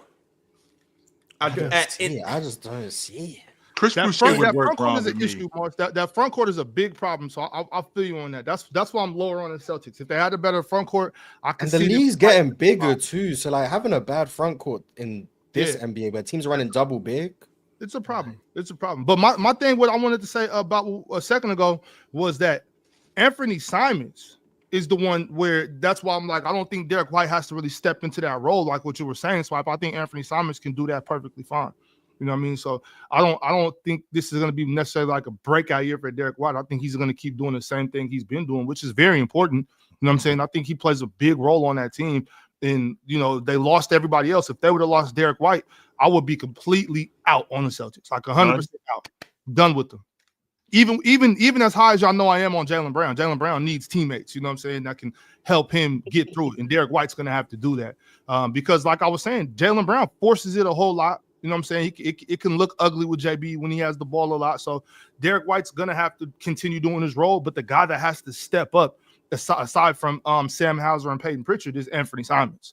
So that's the only reason I was kind of pushing back on Derek White having to be the offensive hub and in the late game and all of that. And on top of that, I'm not sure about his ability to necessarily step in and do that. As high as I am on Derek White, I like him a lot, but in no world, in no form or fashion is he a better basketball player than Jaylen Brown. I gotta say, Ron, Chris Boucher, he's one of those guys that if you saw him on a contender, you'd be like, oh shit, y'all got him? That's big time. But playing for the Celtics in this kind of atmosphere, no, I'm good. Well, he's their backup big and arguably that's what I'm talking about. But he'll be third this or team fourth. is a 9 seed in my opinion. I don't 8-9. I don't see the vision. Are they better than the Bulls? Yes. Yes. Yeah. Mm-hmm. I don't know if they're better than the Pacers, though. I don't know if they're better than the Raptors. I don't know if they're better than the Heat. So, and then I definitely don't think they're better than any of my top 6. They're not better than the You want to rephrase that? Yeah, huh? No, I'm sticking with it. I don't know if they're better than the Raptors. They might be, they might not be. But I know they're not in my top 6. Like, I know that. Me neither. Mm-mm. So, Mars, that's that East mid right there. I think it's going to be a big dog fight. I think with Miami. I agree. The playing 7 through 11 is going to be congested as I hell. think even 6 to 11, like the Miami, Who Toronto, are these teams? Go ahead, Boston, those teams right there. I think that's going to be a fight. You cannot see Milwaukee. I wish I could say that. I meant to put Milwaukee in that conversation. I just don't think. I think Milwaukee's at the bottom part of that group, though. I think, like I said earlier, Toronto, and Miami, they're better than the Bucks. I don't even have to think about it. Yo, Ox, I'm gonna throw you every team in the East, and you let me know if they're in that mid section, if they're a mid-tier team. So we know it's not the Cavs, we know it's not the Knicks. Run through the Cavs, Knicks, and Magic. We know it's not them. All right, are the Pistons in there? I think the Pistons are in that Atlanta, Detroit. No, so Detroit, Atlanta. What other team? That would be 5 teams right there. You would have 5 teams. Yeah. I think we can keep Detroit and what other team you just said? Atlanta. I think Detroit and Atlanta are in that top 5. I think we can kind of move them with that 5 right there. Next, I think you got Indiana, Miami, Toronto, Boston. Ox, what's this Indiana thing? Do you lose your point guard and you lose Sixers? your big man? What are you looking at with this crew, Ox? Right, chill. You keep saying they lost their point guard. Who's their point guard, Morris? TJ McConnell. Okay, we good. We good. We all right. Oh my God. I can see 6 through 11 being congested. I'm more favorable of the Bucks, I guess. I think the Bucks are good. But like Milwaukee, Philly, Boston, Indiana, Toronto, and Miami, they're all going to be fine. I would like to say that you would have been proud, as I was accurately against these haters up here defending the Raptors versus the Milwaukee Bucks, especially among Mars. We know it's a casual about our Raptors. Especially amongst Ron, who will always be whatever. He don't know where he goes. I didn't even say anything about the Raptors. I just said Brandon Miller's better than RJ. Just let it go. Just let it go by. Just let it go by. Just let it go by. Wait a second. Have you guys seen what's going on? So the last few months in the chat, well, actually for a while now, they've been like comparing Penn and Swiper. They said that they're basically one has a tan and one wears a hat. They're saying that they're basically both the same person, which is cool. I never really put too much together. But Penn loves Jokic and is somewhat of a Nuggets fan. Now, Swiper's a Raptors fan? Because what's sick about it, Swipe is disgusting because when Penn isn't here, I'm the one who holds it down for the Raptors when Penn's not around.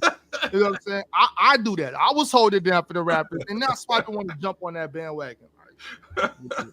That's weird. Y'all got a secret alliance that we need to know about? Excuse me, Pookie. Let me finish my point. What I was saying is that bro, you kind of got a Pookie thing going on. Yeah, he do. I told you, like that's who he is. He's Chris Rock from New Jack City. That's Pookie. Y'all, you should have seen him on the city bike in New York. You Pookie kind of cleaned up a little bit, Ron. In a full suit. Yeah, look. Yeah, you ain't on that diesel no more. You kind of cleaned up a little bit. I'll say this respectfully: there's no only more. There's only one real Raptor fan up here other than me, and it's Mars. So I'm watch out, Swiper. I'm just let you know that you tried because the real Raptor fans were watching last season. They didn't wait for Brandon Ingram to show up. You know what I mean? He's seen right through that shit. But being there is definitely going to help. Swiper, if you're planning to be on Raptors FC, I will support that decision very much. No, all I was contesting is that the Raptors clearly have a better roster than the Bucks, and then Ox and I feel the same. The difference will be Giannis, but I don't think Giannis is going to be outright good enough just to overcome that consistently. And I think the problem is that there are probably, I mean, if you do a top 10 players, the Raptors might have 7 of them in that series, and I think that's problematic. They might, yeah, absolutely. But obviously, the best player is on the Bucks, and it's not close. Like it's so far away. The most important thing. So if Giannis stays healthy and Giannis plays 40 minutes in a playoff series, you might just give them the edge. Yeah. I don't know. Also, I want to give a shout out to Josh Minot.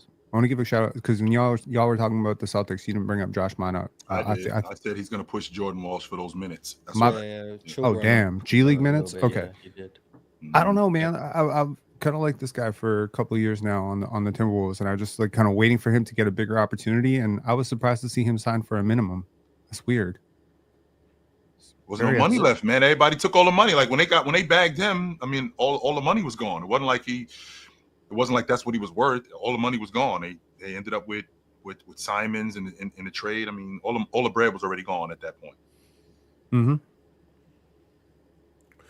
All right, y'all. Well, you know what time it is. We got one team left. We got the Toronto Raptors. My man Penn is up here, and I need you guys to tell me what are your expectations. We obviously started the show talking about the Raptors. Everybody knows that they got Brandon Ingram. They are fully healthy, right, Penn? No, not really. But who are they missing? Oh, Grady? Right now, no, Grady's healthy. Jakob Poeltl is recovering from an illness.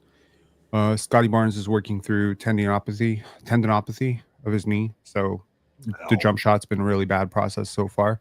And Brandon Ingram is resting, and Colin Murray Boyles has had 2 injury scares. This team plays physical, man. They play all out. So I expect injuries to be a big problem this year.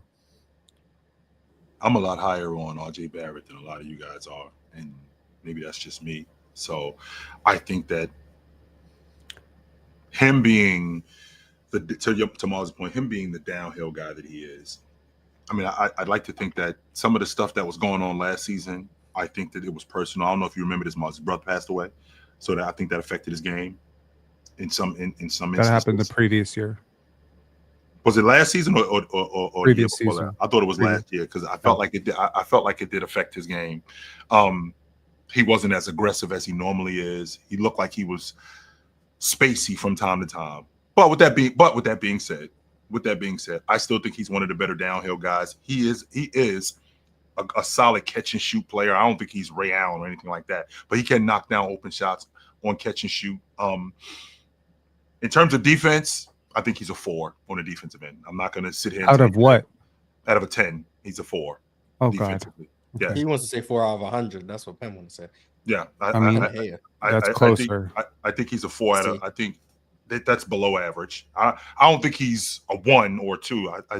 I think he will compete on the defensive end. I'm higher on RJ Barrett than a lot of you guys are, but what I'm looking for with this Toronto team, Ron, is I'm looking to see how Brandon Ingram comes into this season. Like, what does Brandon Ingram look like? What is his role? Is he just their primary bucket getter? Is that all he is? What is he going to give them? That's what I'm looking for. Of all the guys, he's their best offensive player, in my opinion. No, that's what I think he is. He's their best scorer. Yeah, he's their best scorer. So second best passer. So here's the thing. This team has strengths and weaknesses. Obviously, one of their biggest strengths, they have 4 playmakers, positive playmakers in their starting lineup. RJ Barrett's biggest growth since New York, and Immanuel Quickley's biggest growth since New York, is working with Darko Rajakovic. I consider him a point guard whisperer. 3 players that got a lot better at playmaking under Darko: Desmond Bane, Devin Booker, Mikal Bridges. Cameron Johnson would also tell you that he became a better passer playing with this guy. So he implements a lot of European development in terms of like 3-on-3 play. He overemphasizes that stuff, and he makes players like just smarter basketball players. I think RJ Barrett has benefited tremendously from this, because last year I was arguing that he was a better point guard than Immanuel Quickley, which is not something I could have thought that I would ever argue 4 years ago. So this team has like this multi-positional thing. They also have 2 6'9" jumbo creators in Ingram and Barnes, who I think can play really well together. A lot of times last year in tight clock situations, RJ and Scotty simply weren't good enough to manufacture offense from a standstill. So their half-court efficiency was horrible. Ingram is like the opposite of that. He's great at that stuff. He's not a super efficient basketball player. This might surprise you to know that Scotty Barnes has actually shot better from 2 over the last 4 years than Brandon Ingram. That's a shocking stat, considering the talent gap and considering that one of them was 20 when they started that time period. So I think what this team lacks right now, one, I don't know who the backup point, like I know who the backup point guard is right now. It's Jamal Shed, and the third string is Chucky Hepburn. I get that. I don't know how I feel about that when you consider Peyton Pritchard is the backup point guard in Boston. Do you know what I mean? Like there's a level to backup point guards in the league, and the Raptors have 2 very young guys. Also think this team needs like a rim protector, like a really good rim protector. It's not Pirtle. He's not a great rim protector. He's a decent defender, but he's not a great rim protector. They also have like we talk a lot about space on the show, right? We talk about 3-point shooting, cutting, all these things impacting space. Why don't we talk about vertical spacing? Khalil Ware, Hassan Whiteside, right? Vertical space, taking up that geography around the rim. The Raptors don't have anybody who finishes above the rim, other than Scotty Barnes and Ochai Agbaji and maybe Ulrich Chomsky.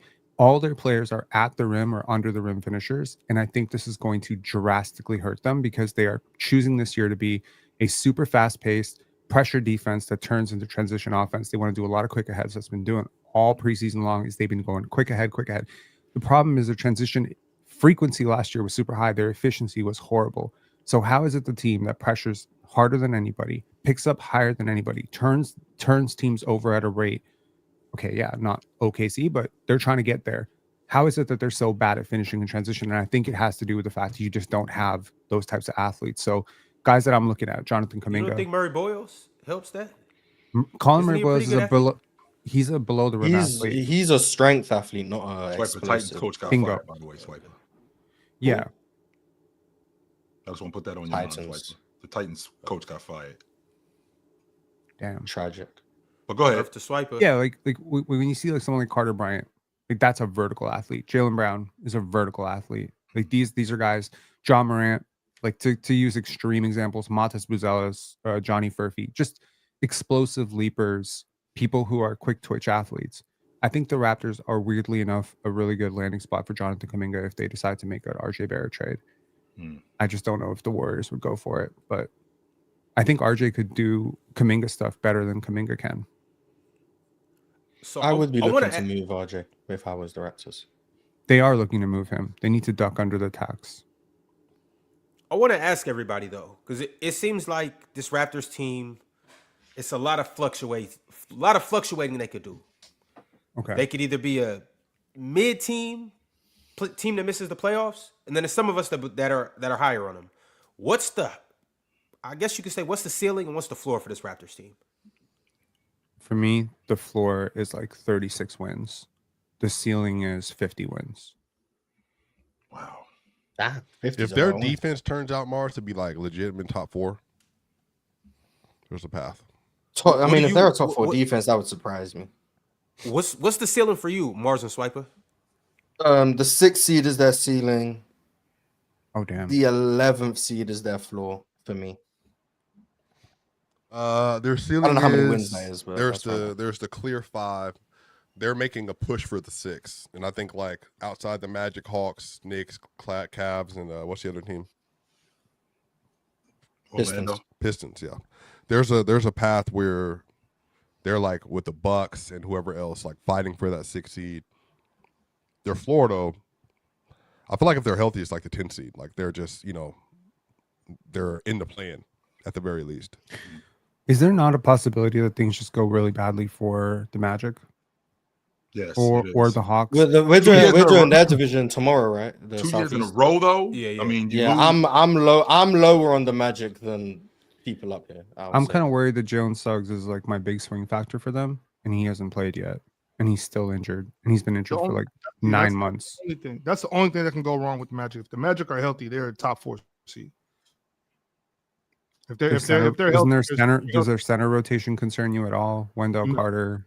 Carter's been balling. By the way, we can talk about it tomorrow. Ron. We'll talk about the Magic tomorrow because I have more concerns than most people. Well, Ox and Real Talk and John D. Because I hear you guys talk about the Magic. I'm definitely more on the pessimistic side, but I still think they're going to be a playoff team, assuming health. The Raptors it's just tough for me. I just think their half-court offense just still leaves a lot to be desired, in my opinion. Yep. I like Penn's point about the transition frequency, and I know they aren't the most efficient transition offense. Since January 1st, they were first in frequency and like 25th in efficiency. But at the end of the day, 125 offensive rating is bad for transition, but that's still a really good offensive rating. So like if you're just able to manufacture a lot of transition opportunities, even if it's not effective transition opportunities, just because you're there so much, it's still going to bleed into overall better offense. Same way, like 60% of the rim is bad efficiency for the rim. But if you're able to get to the rim a lot, that's still good efficiency because it's still 60%. So I think that's what Toronto have to lean on. And then a lot of Brandon Ingram-centric half-court possessions because I do think he's the best scorer on the team, the second best passer on the team. I think he's going to be a lot of heavy lifting in terms of floor raising that half-court offense, which I think leaves a lot to be desired. He scored 33 points in 31 minutes so far in preseason. It's just preseason, but he's been remarkably efficient. The goal has been to get Quickly and Ingram a lot more volume in terms of their three-point attempts. So I think the offense will still occasionally run through Barnes in the post, mid-post, because the mid-range shot was a lot better last year. But I could see a lot more Barnes screening. The problem with Scotty screening is actually the same thing with Giannis' screening and the same thing with Ben Simmons screening. He's not a good screener. He's not an effective screener. Colin Murray-Boyles is probably this team's like second most effective screener after Jakob Poeltl. So I think they're going to have to rely on Colin Murray-Boyles a lot more than they were expecting this year to make everything. Where you see them at, Penn? So the season ends today. The playoffs start. The play-in tournament is today, and the playoffs start next week. Where are the Raptors? I think they're the 5th seed. Mars. They're about to play their playing game at home in the 9-10. Ox. One more time. Today is April the 17th, and the playoffs start next week. Where are the Raptors at? Just it's all on Brandon Ingram to meet you. That could be. They're waiting. They're waiting to see. No, they already know who they're playing because they're going to be Fifth or sixth. Fifth or sixth seed. Swiper, where the Raptors at? To be safe, I will say they're awaiting their opponent, sitting at the 7th seed currently. They need one to get in. Fair enough. I like that one. I like that one. No. Chill. Ask me. Ron, where are they Please. at, Ron? Ron. Please. They're the 11th seed. Today's April Cancun. seed. Just say it. Today's Cancun. Hey, April- 1, 2, 3, Cancun, Ron. It's April the 8th, Ron, and we haven't established what the play-in tournament is yet. Where are they? Chill. You remember during the summertime when you was younger, and all the adults would be inside, doing adult things, drinking adult beverages, playing adult games. I'm at the kids' table. And it will be a kid table outside. It'd be hot outside, You'll be running the yard playing, but it'll be a table out there where they'll make you a little cute plate, chop up your vegetables and fruits and all of that. The Raptors are going to be at that table playing footsies. Playing footsies with Yep. The Hornets? the Bulls. Okay. That's what they're going to do. Wait, Ron, so you saying they're going to be, Scotty Barnes and B.I. going to be in Tulum talking about, I feel that. A team where Brandon Ingram, Scotty Barnes, and I know y'all are low on RJ Barrett, but I'm still high on RJ. A team where RJ, Scotty Barnes, and Brandon Ingram can't at least get a 7 seed, an 8th seed. Well, it's just. I think they can. I just think I'd probably say they're going to be at 8-9. This league is not that good. Well, I'm looking at because I did this yesterday. We previewed the East. I had 5 teams. I agree with Ox. I think there's 5 definitive playoff teams. That's the Cavs, Knicks, Magic, Hawks, and Pistons. I think those 5 are going to be in the top 6, assuming health. Then the next group was the Bucks, Sixers, Celtics, Pacers, Raptors, and Heat. They're all going to be the teams fighting for the play-in. 6 through 11. One of them is going to get in at that 6th spot. The rest are going to be fighting in the play-in. One's going to miss the play-in. I view the Raptors as a mid team in that group. I think the Bucks are going to get the 6 because I think they're going to be a good regular season team. Philly is just a full health question mark. If they're healthy, I think they're actually in the top 5 group. That's my opinion. But anyway, and then I'm looking at Boston, Indiana, Miami, and Toronto as like, I don't know how to order those 4 teams. Yeah. But that puts them at 8 at best for me. So I'm looking at the Raptors. I'm like, I could see them being 7. I could see them being 8. I could see them being 9. Yeah. I struggle to see them at 6 personally. But you're missing one key ingredient. What's that? What's the Chucky Hepburn? Chucky Hepburn. The 3rd string point guard. Mm-hmm. Yeah, you're missing Chucky Hepburn. 10 steals, bro. 10 steals going into yesterday's game. He was leading all preseason players in steals. Meanwhile, this dude is locking you had up. a point guard on your team who was a lockdown point guard, and you couldn't stand him. And that was Davion Mitchell. Oh, okay. Well, Chucky Hepburn is a much better offensive player than Davion Mitchell, in my humble opinion. And he's also replicating a ton of that pressure stuff. Chill. Guards cannot. You should have seen what this dude did to Baylor Shireman. He made Baylor Shireman look like Baylor Shireman had never played basketball before. You look at Baylor Shireman, you might assume he's never played basketball before. No disrespect. Well, I mean, that's just disrespectful. I said no disrespect. So that means it's not disrespectful. Okay, got you. Well, shout out to Chucky. Shout out to the Raptors. Shout out to the whole Atlantic Division. We just previewed all of that for you guys. In the comment section after the episode, you guys let me know what order you will put these teams in. How many teams do you have making the playoffs? And let us know a bold take that you would like to make in this division. I think this is going to be interesting because I can see the Raptors even finishing 2nd seed. I don't have them, but I can see them doing that. I can see the Celtics finishing 2nd in this division. Wow. I can see the Sixers finishing 2nd seed. Yeah, my bad. Second in the division. I'm sorry. Okay. So I just think that 2 through 3 or 2 through 4, I think it's going to be crazy with the Sixers, the Celtics, and the Raptors. And then for the most part, I believe that the Knicks are going to do what they do. And then the Nets are even the Nets are. This is disgusting. Anyway, thanks for not doing the Atlantic Division show without me. That would have been weird. So thank you very much for having me on. And to the chat and to the comments, please let me know if you hated my existence today. I'll see y'all later. Peace. Later. Ben, you can stick around for super chats if you want. Are there any super chats that are very interesting? Let's see. Plenty of super chats. Matter of fact, Ron, every super chat is interesting. Yeah, all super chats matter. The first one is from Hunter. Hunter said, Swiper, these J-Val minutes are about to improve my life in ways not yet seen. Swiper, I like what I saw.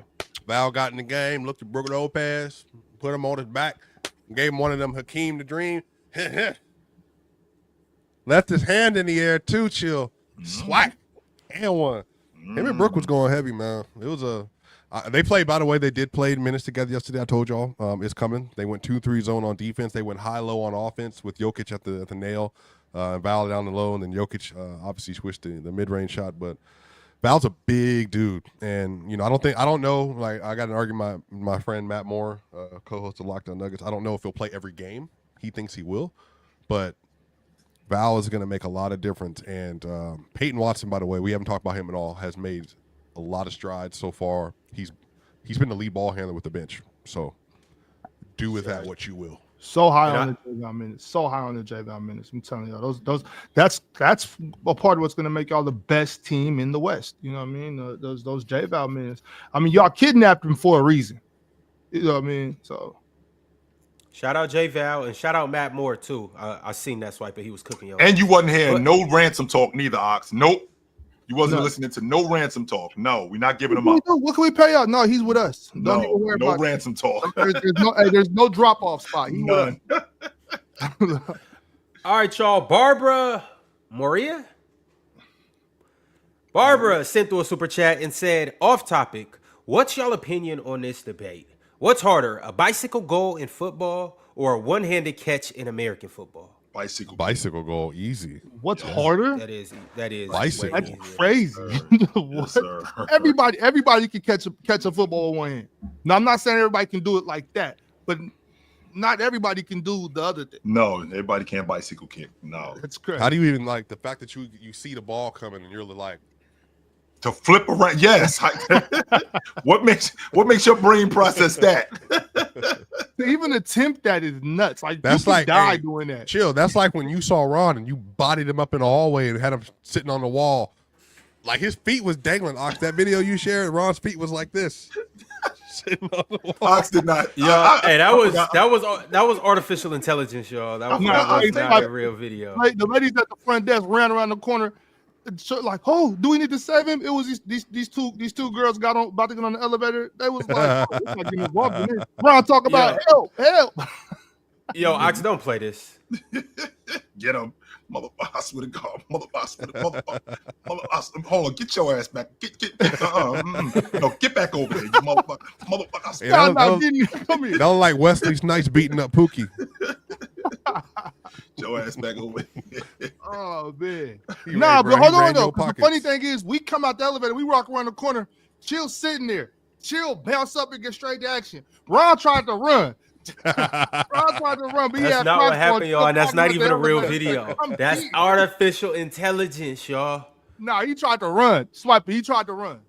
He tried to get back. Got in the caught elevator. slipping. I don't know what y'all talking about. But it was good to see you this weekend, Chill. Like I said, I couldn't do nothing when we was in Los Angeles because we were suited and booted. But I said, as soon as I see this dude, it is crack. As soon as I see him, it is on site. No doubt. And really, if you think about it, though, Swiper, Ron got lucky. Because if he would have gotten that elevator and shit would have gotten that elevator with him. Oh, it's over. Oh, boy. Over. That's funny. All right, well, shout out to whoever crafted up that video. That was a good job. Keep up the good work. Cap Live said, hope Satu is okay. Do you think Vegas wins in 5 even with her? Vegas had no fear of Phoenix. Alyssa Thomas couldn't even bully Dana Evans. I had a lot of respect for DeWanna Bonner, though. She played a good defense on Asia. She possibly could have. And, that didn't mean much, but, she was trying. Yeah. I mean, Satu's a great basketball player, and I definitely hope she's okay. Health before everything, y'all. But there wasn't nothing she could do. That was over and 4 regardless. Shout out to Phoenix, though. I'm looking forward to seeing them next year.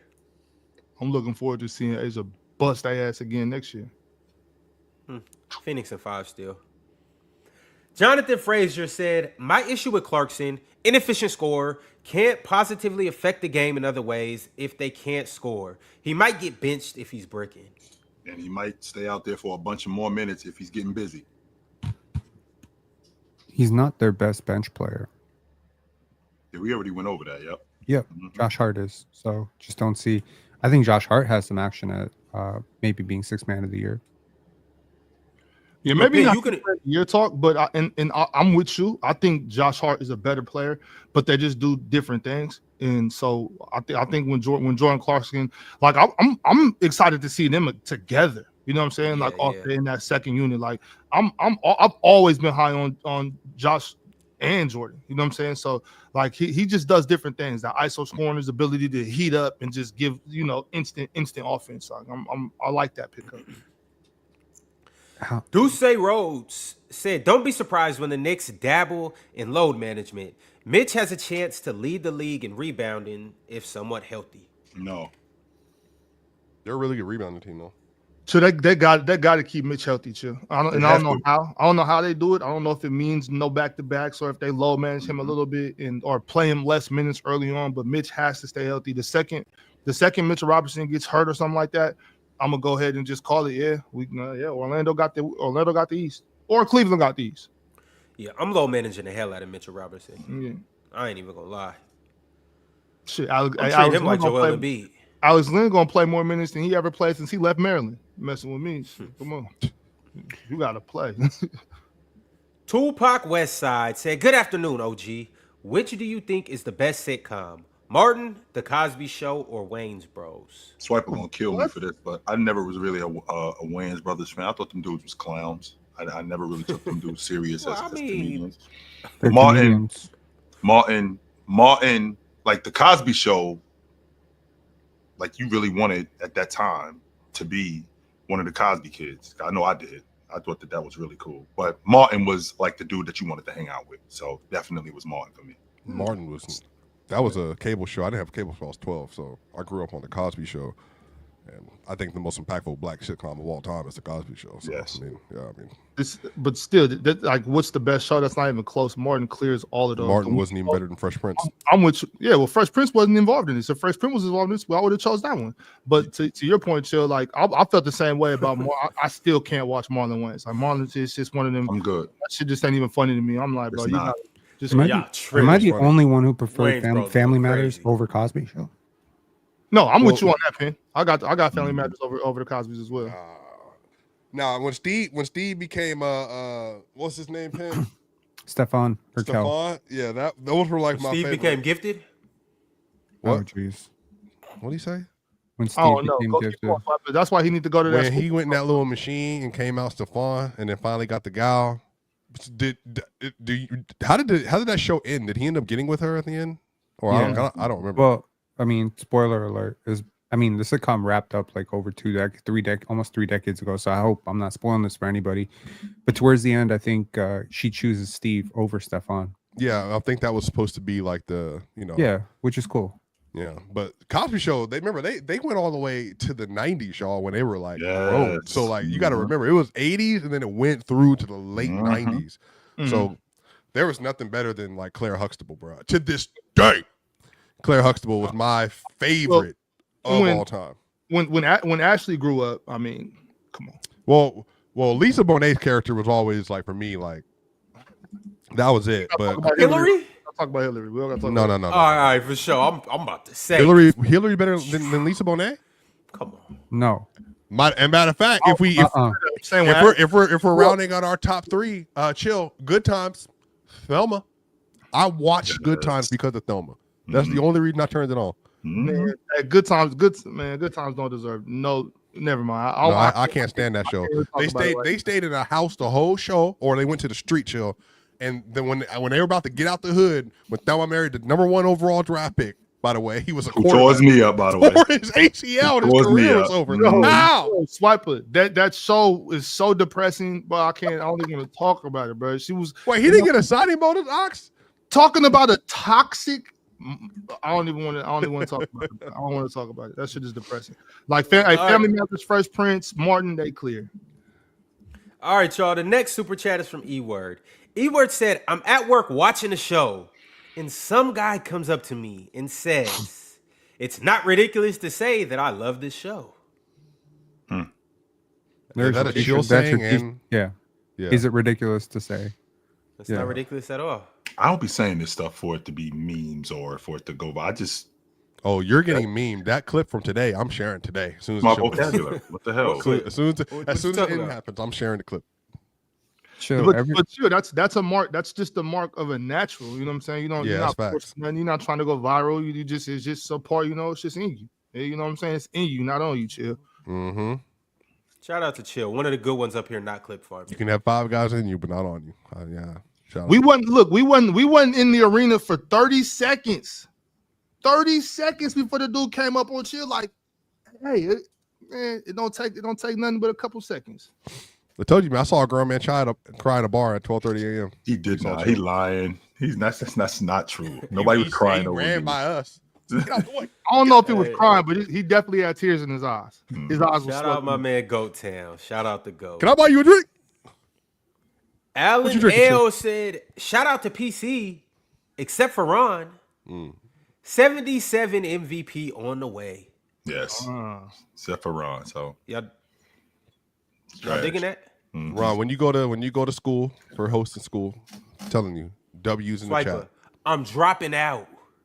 Which would explain why you're a garbage host. Trash. Which would explain why he is what he is. That's why. Garbage. Trash. Hey Ron. Hey Alan Nell, he talking about Shaq? 77. Yeah, you got to be talking about it. Shout out Shaquille McKissick, number 77 MVP. Because it ain't Luka. That's who he talking about. He ain't talking about Luka. Tyler Schmoint T said the Celtics will be better again. Jokic better. Shout out to the LDBC. Have a great weekend, everyone. Or have a great week. Mm-hmm. Rock Out Deuce sent through a members chat and said, yo, am I crazy for thinking Ja can win Clutch Player of the Year? Yes. Comeback Player of the Year, right? No, it's Clutch Player of the Year because he said this morning on my live stream. Yeah, I think. First of all, is Ja gonna play 65 games this year? I hope so. Are they gonna be in clutch situations? Yes. How about that for an idea, Swiper? How about that? Let's talk about that for a second. No, I'm good. As you were saying, Ron, go ahead. Gabe Too Funny 02 said, did I miss the Asia praise? Best hooper ever. Yeah, you did miss the Asia praise. We talked about that crew. Yes, we did. Best player to ever walk God's beautiful green earth. Shout out Asia. And shout out to that Diana Taurasi jersey that you was also wearing. Hell yeah. Shout out to DT. Hell yeah. Shout out to Diana Taurasi. They in the comments talking about, oh, you in the Diana. Hell yeah, I'm wearing the Diana Taurasi jersey. What? Got it. 8 Gates Lee said, y'all saw Splash Mountain? We finally got a backup. Mm-hmm. That's what's up, Brooke. Shout out to the Clippers and Brooke Lopez. Grade A Musa became a member today. Shout out to Grade A Musa, was also in the comments of the week. Appreciate you for joining up. If you aren't a member yet, be like Grade A Musa. Being a member comes with a lot of perks, one of which being you're able to type into the live chat. Couple others being that you can come on the stage, come on the actual show every Friday. You can come on playbacks. You can join our group chat, our special, specific group chat. So if you're not a member yet, go ahead and join up. Huncho, a.k.a. sent through a members chat and said, Chill can't even tell you why Bosa is better than Miles. I can tell you why the 49 is better than Houston, though. I can tell you that. I bet you I can tell you that. Take that with you, Luncho. Cook. Dalton Smith, somebody that I know is stronger, can bench more, and a ball up somebody up here. He can bring my name. Said, here to say I appreciate the show. Watched a year from now. Man, or has watched for a year now. Yep, shout out to my dog, man. Shout out to my dog. Shout out Dalton. Salute to him. Mm-hmm. Cujo sent through a members chat and said, Marge, you're killing me with the Shea and Kobe repost. I didn't see that, so I don't know what that Didn't is. either, but shout out to Shea and Kobe. Yeah, shout out. DSG Piccolo with another members chat. DSG said, Chill. You put your hands on Ron yet? X? Yeah.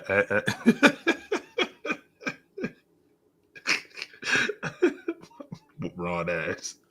Nope, get back over here, you. No, get back over here, you. Shout out artificial intelligence. Chill wouldn't dare do something like that to me because Chill know what time it is. But aside from that, the last members chat that we got is from E-Word. E-Word said, skip this, read my next super chat, Ron. And that was the Super Chat. All right, fellas, it has been real. We'll be back tomorrow talking about the Southwest Division or Southeast Division. It should be fun. In the meantime, Pin, Swiper, Chill, Ox. Appreciate y'all for tapping in. Later. Flip side. Peace, yo. Later. Be easy.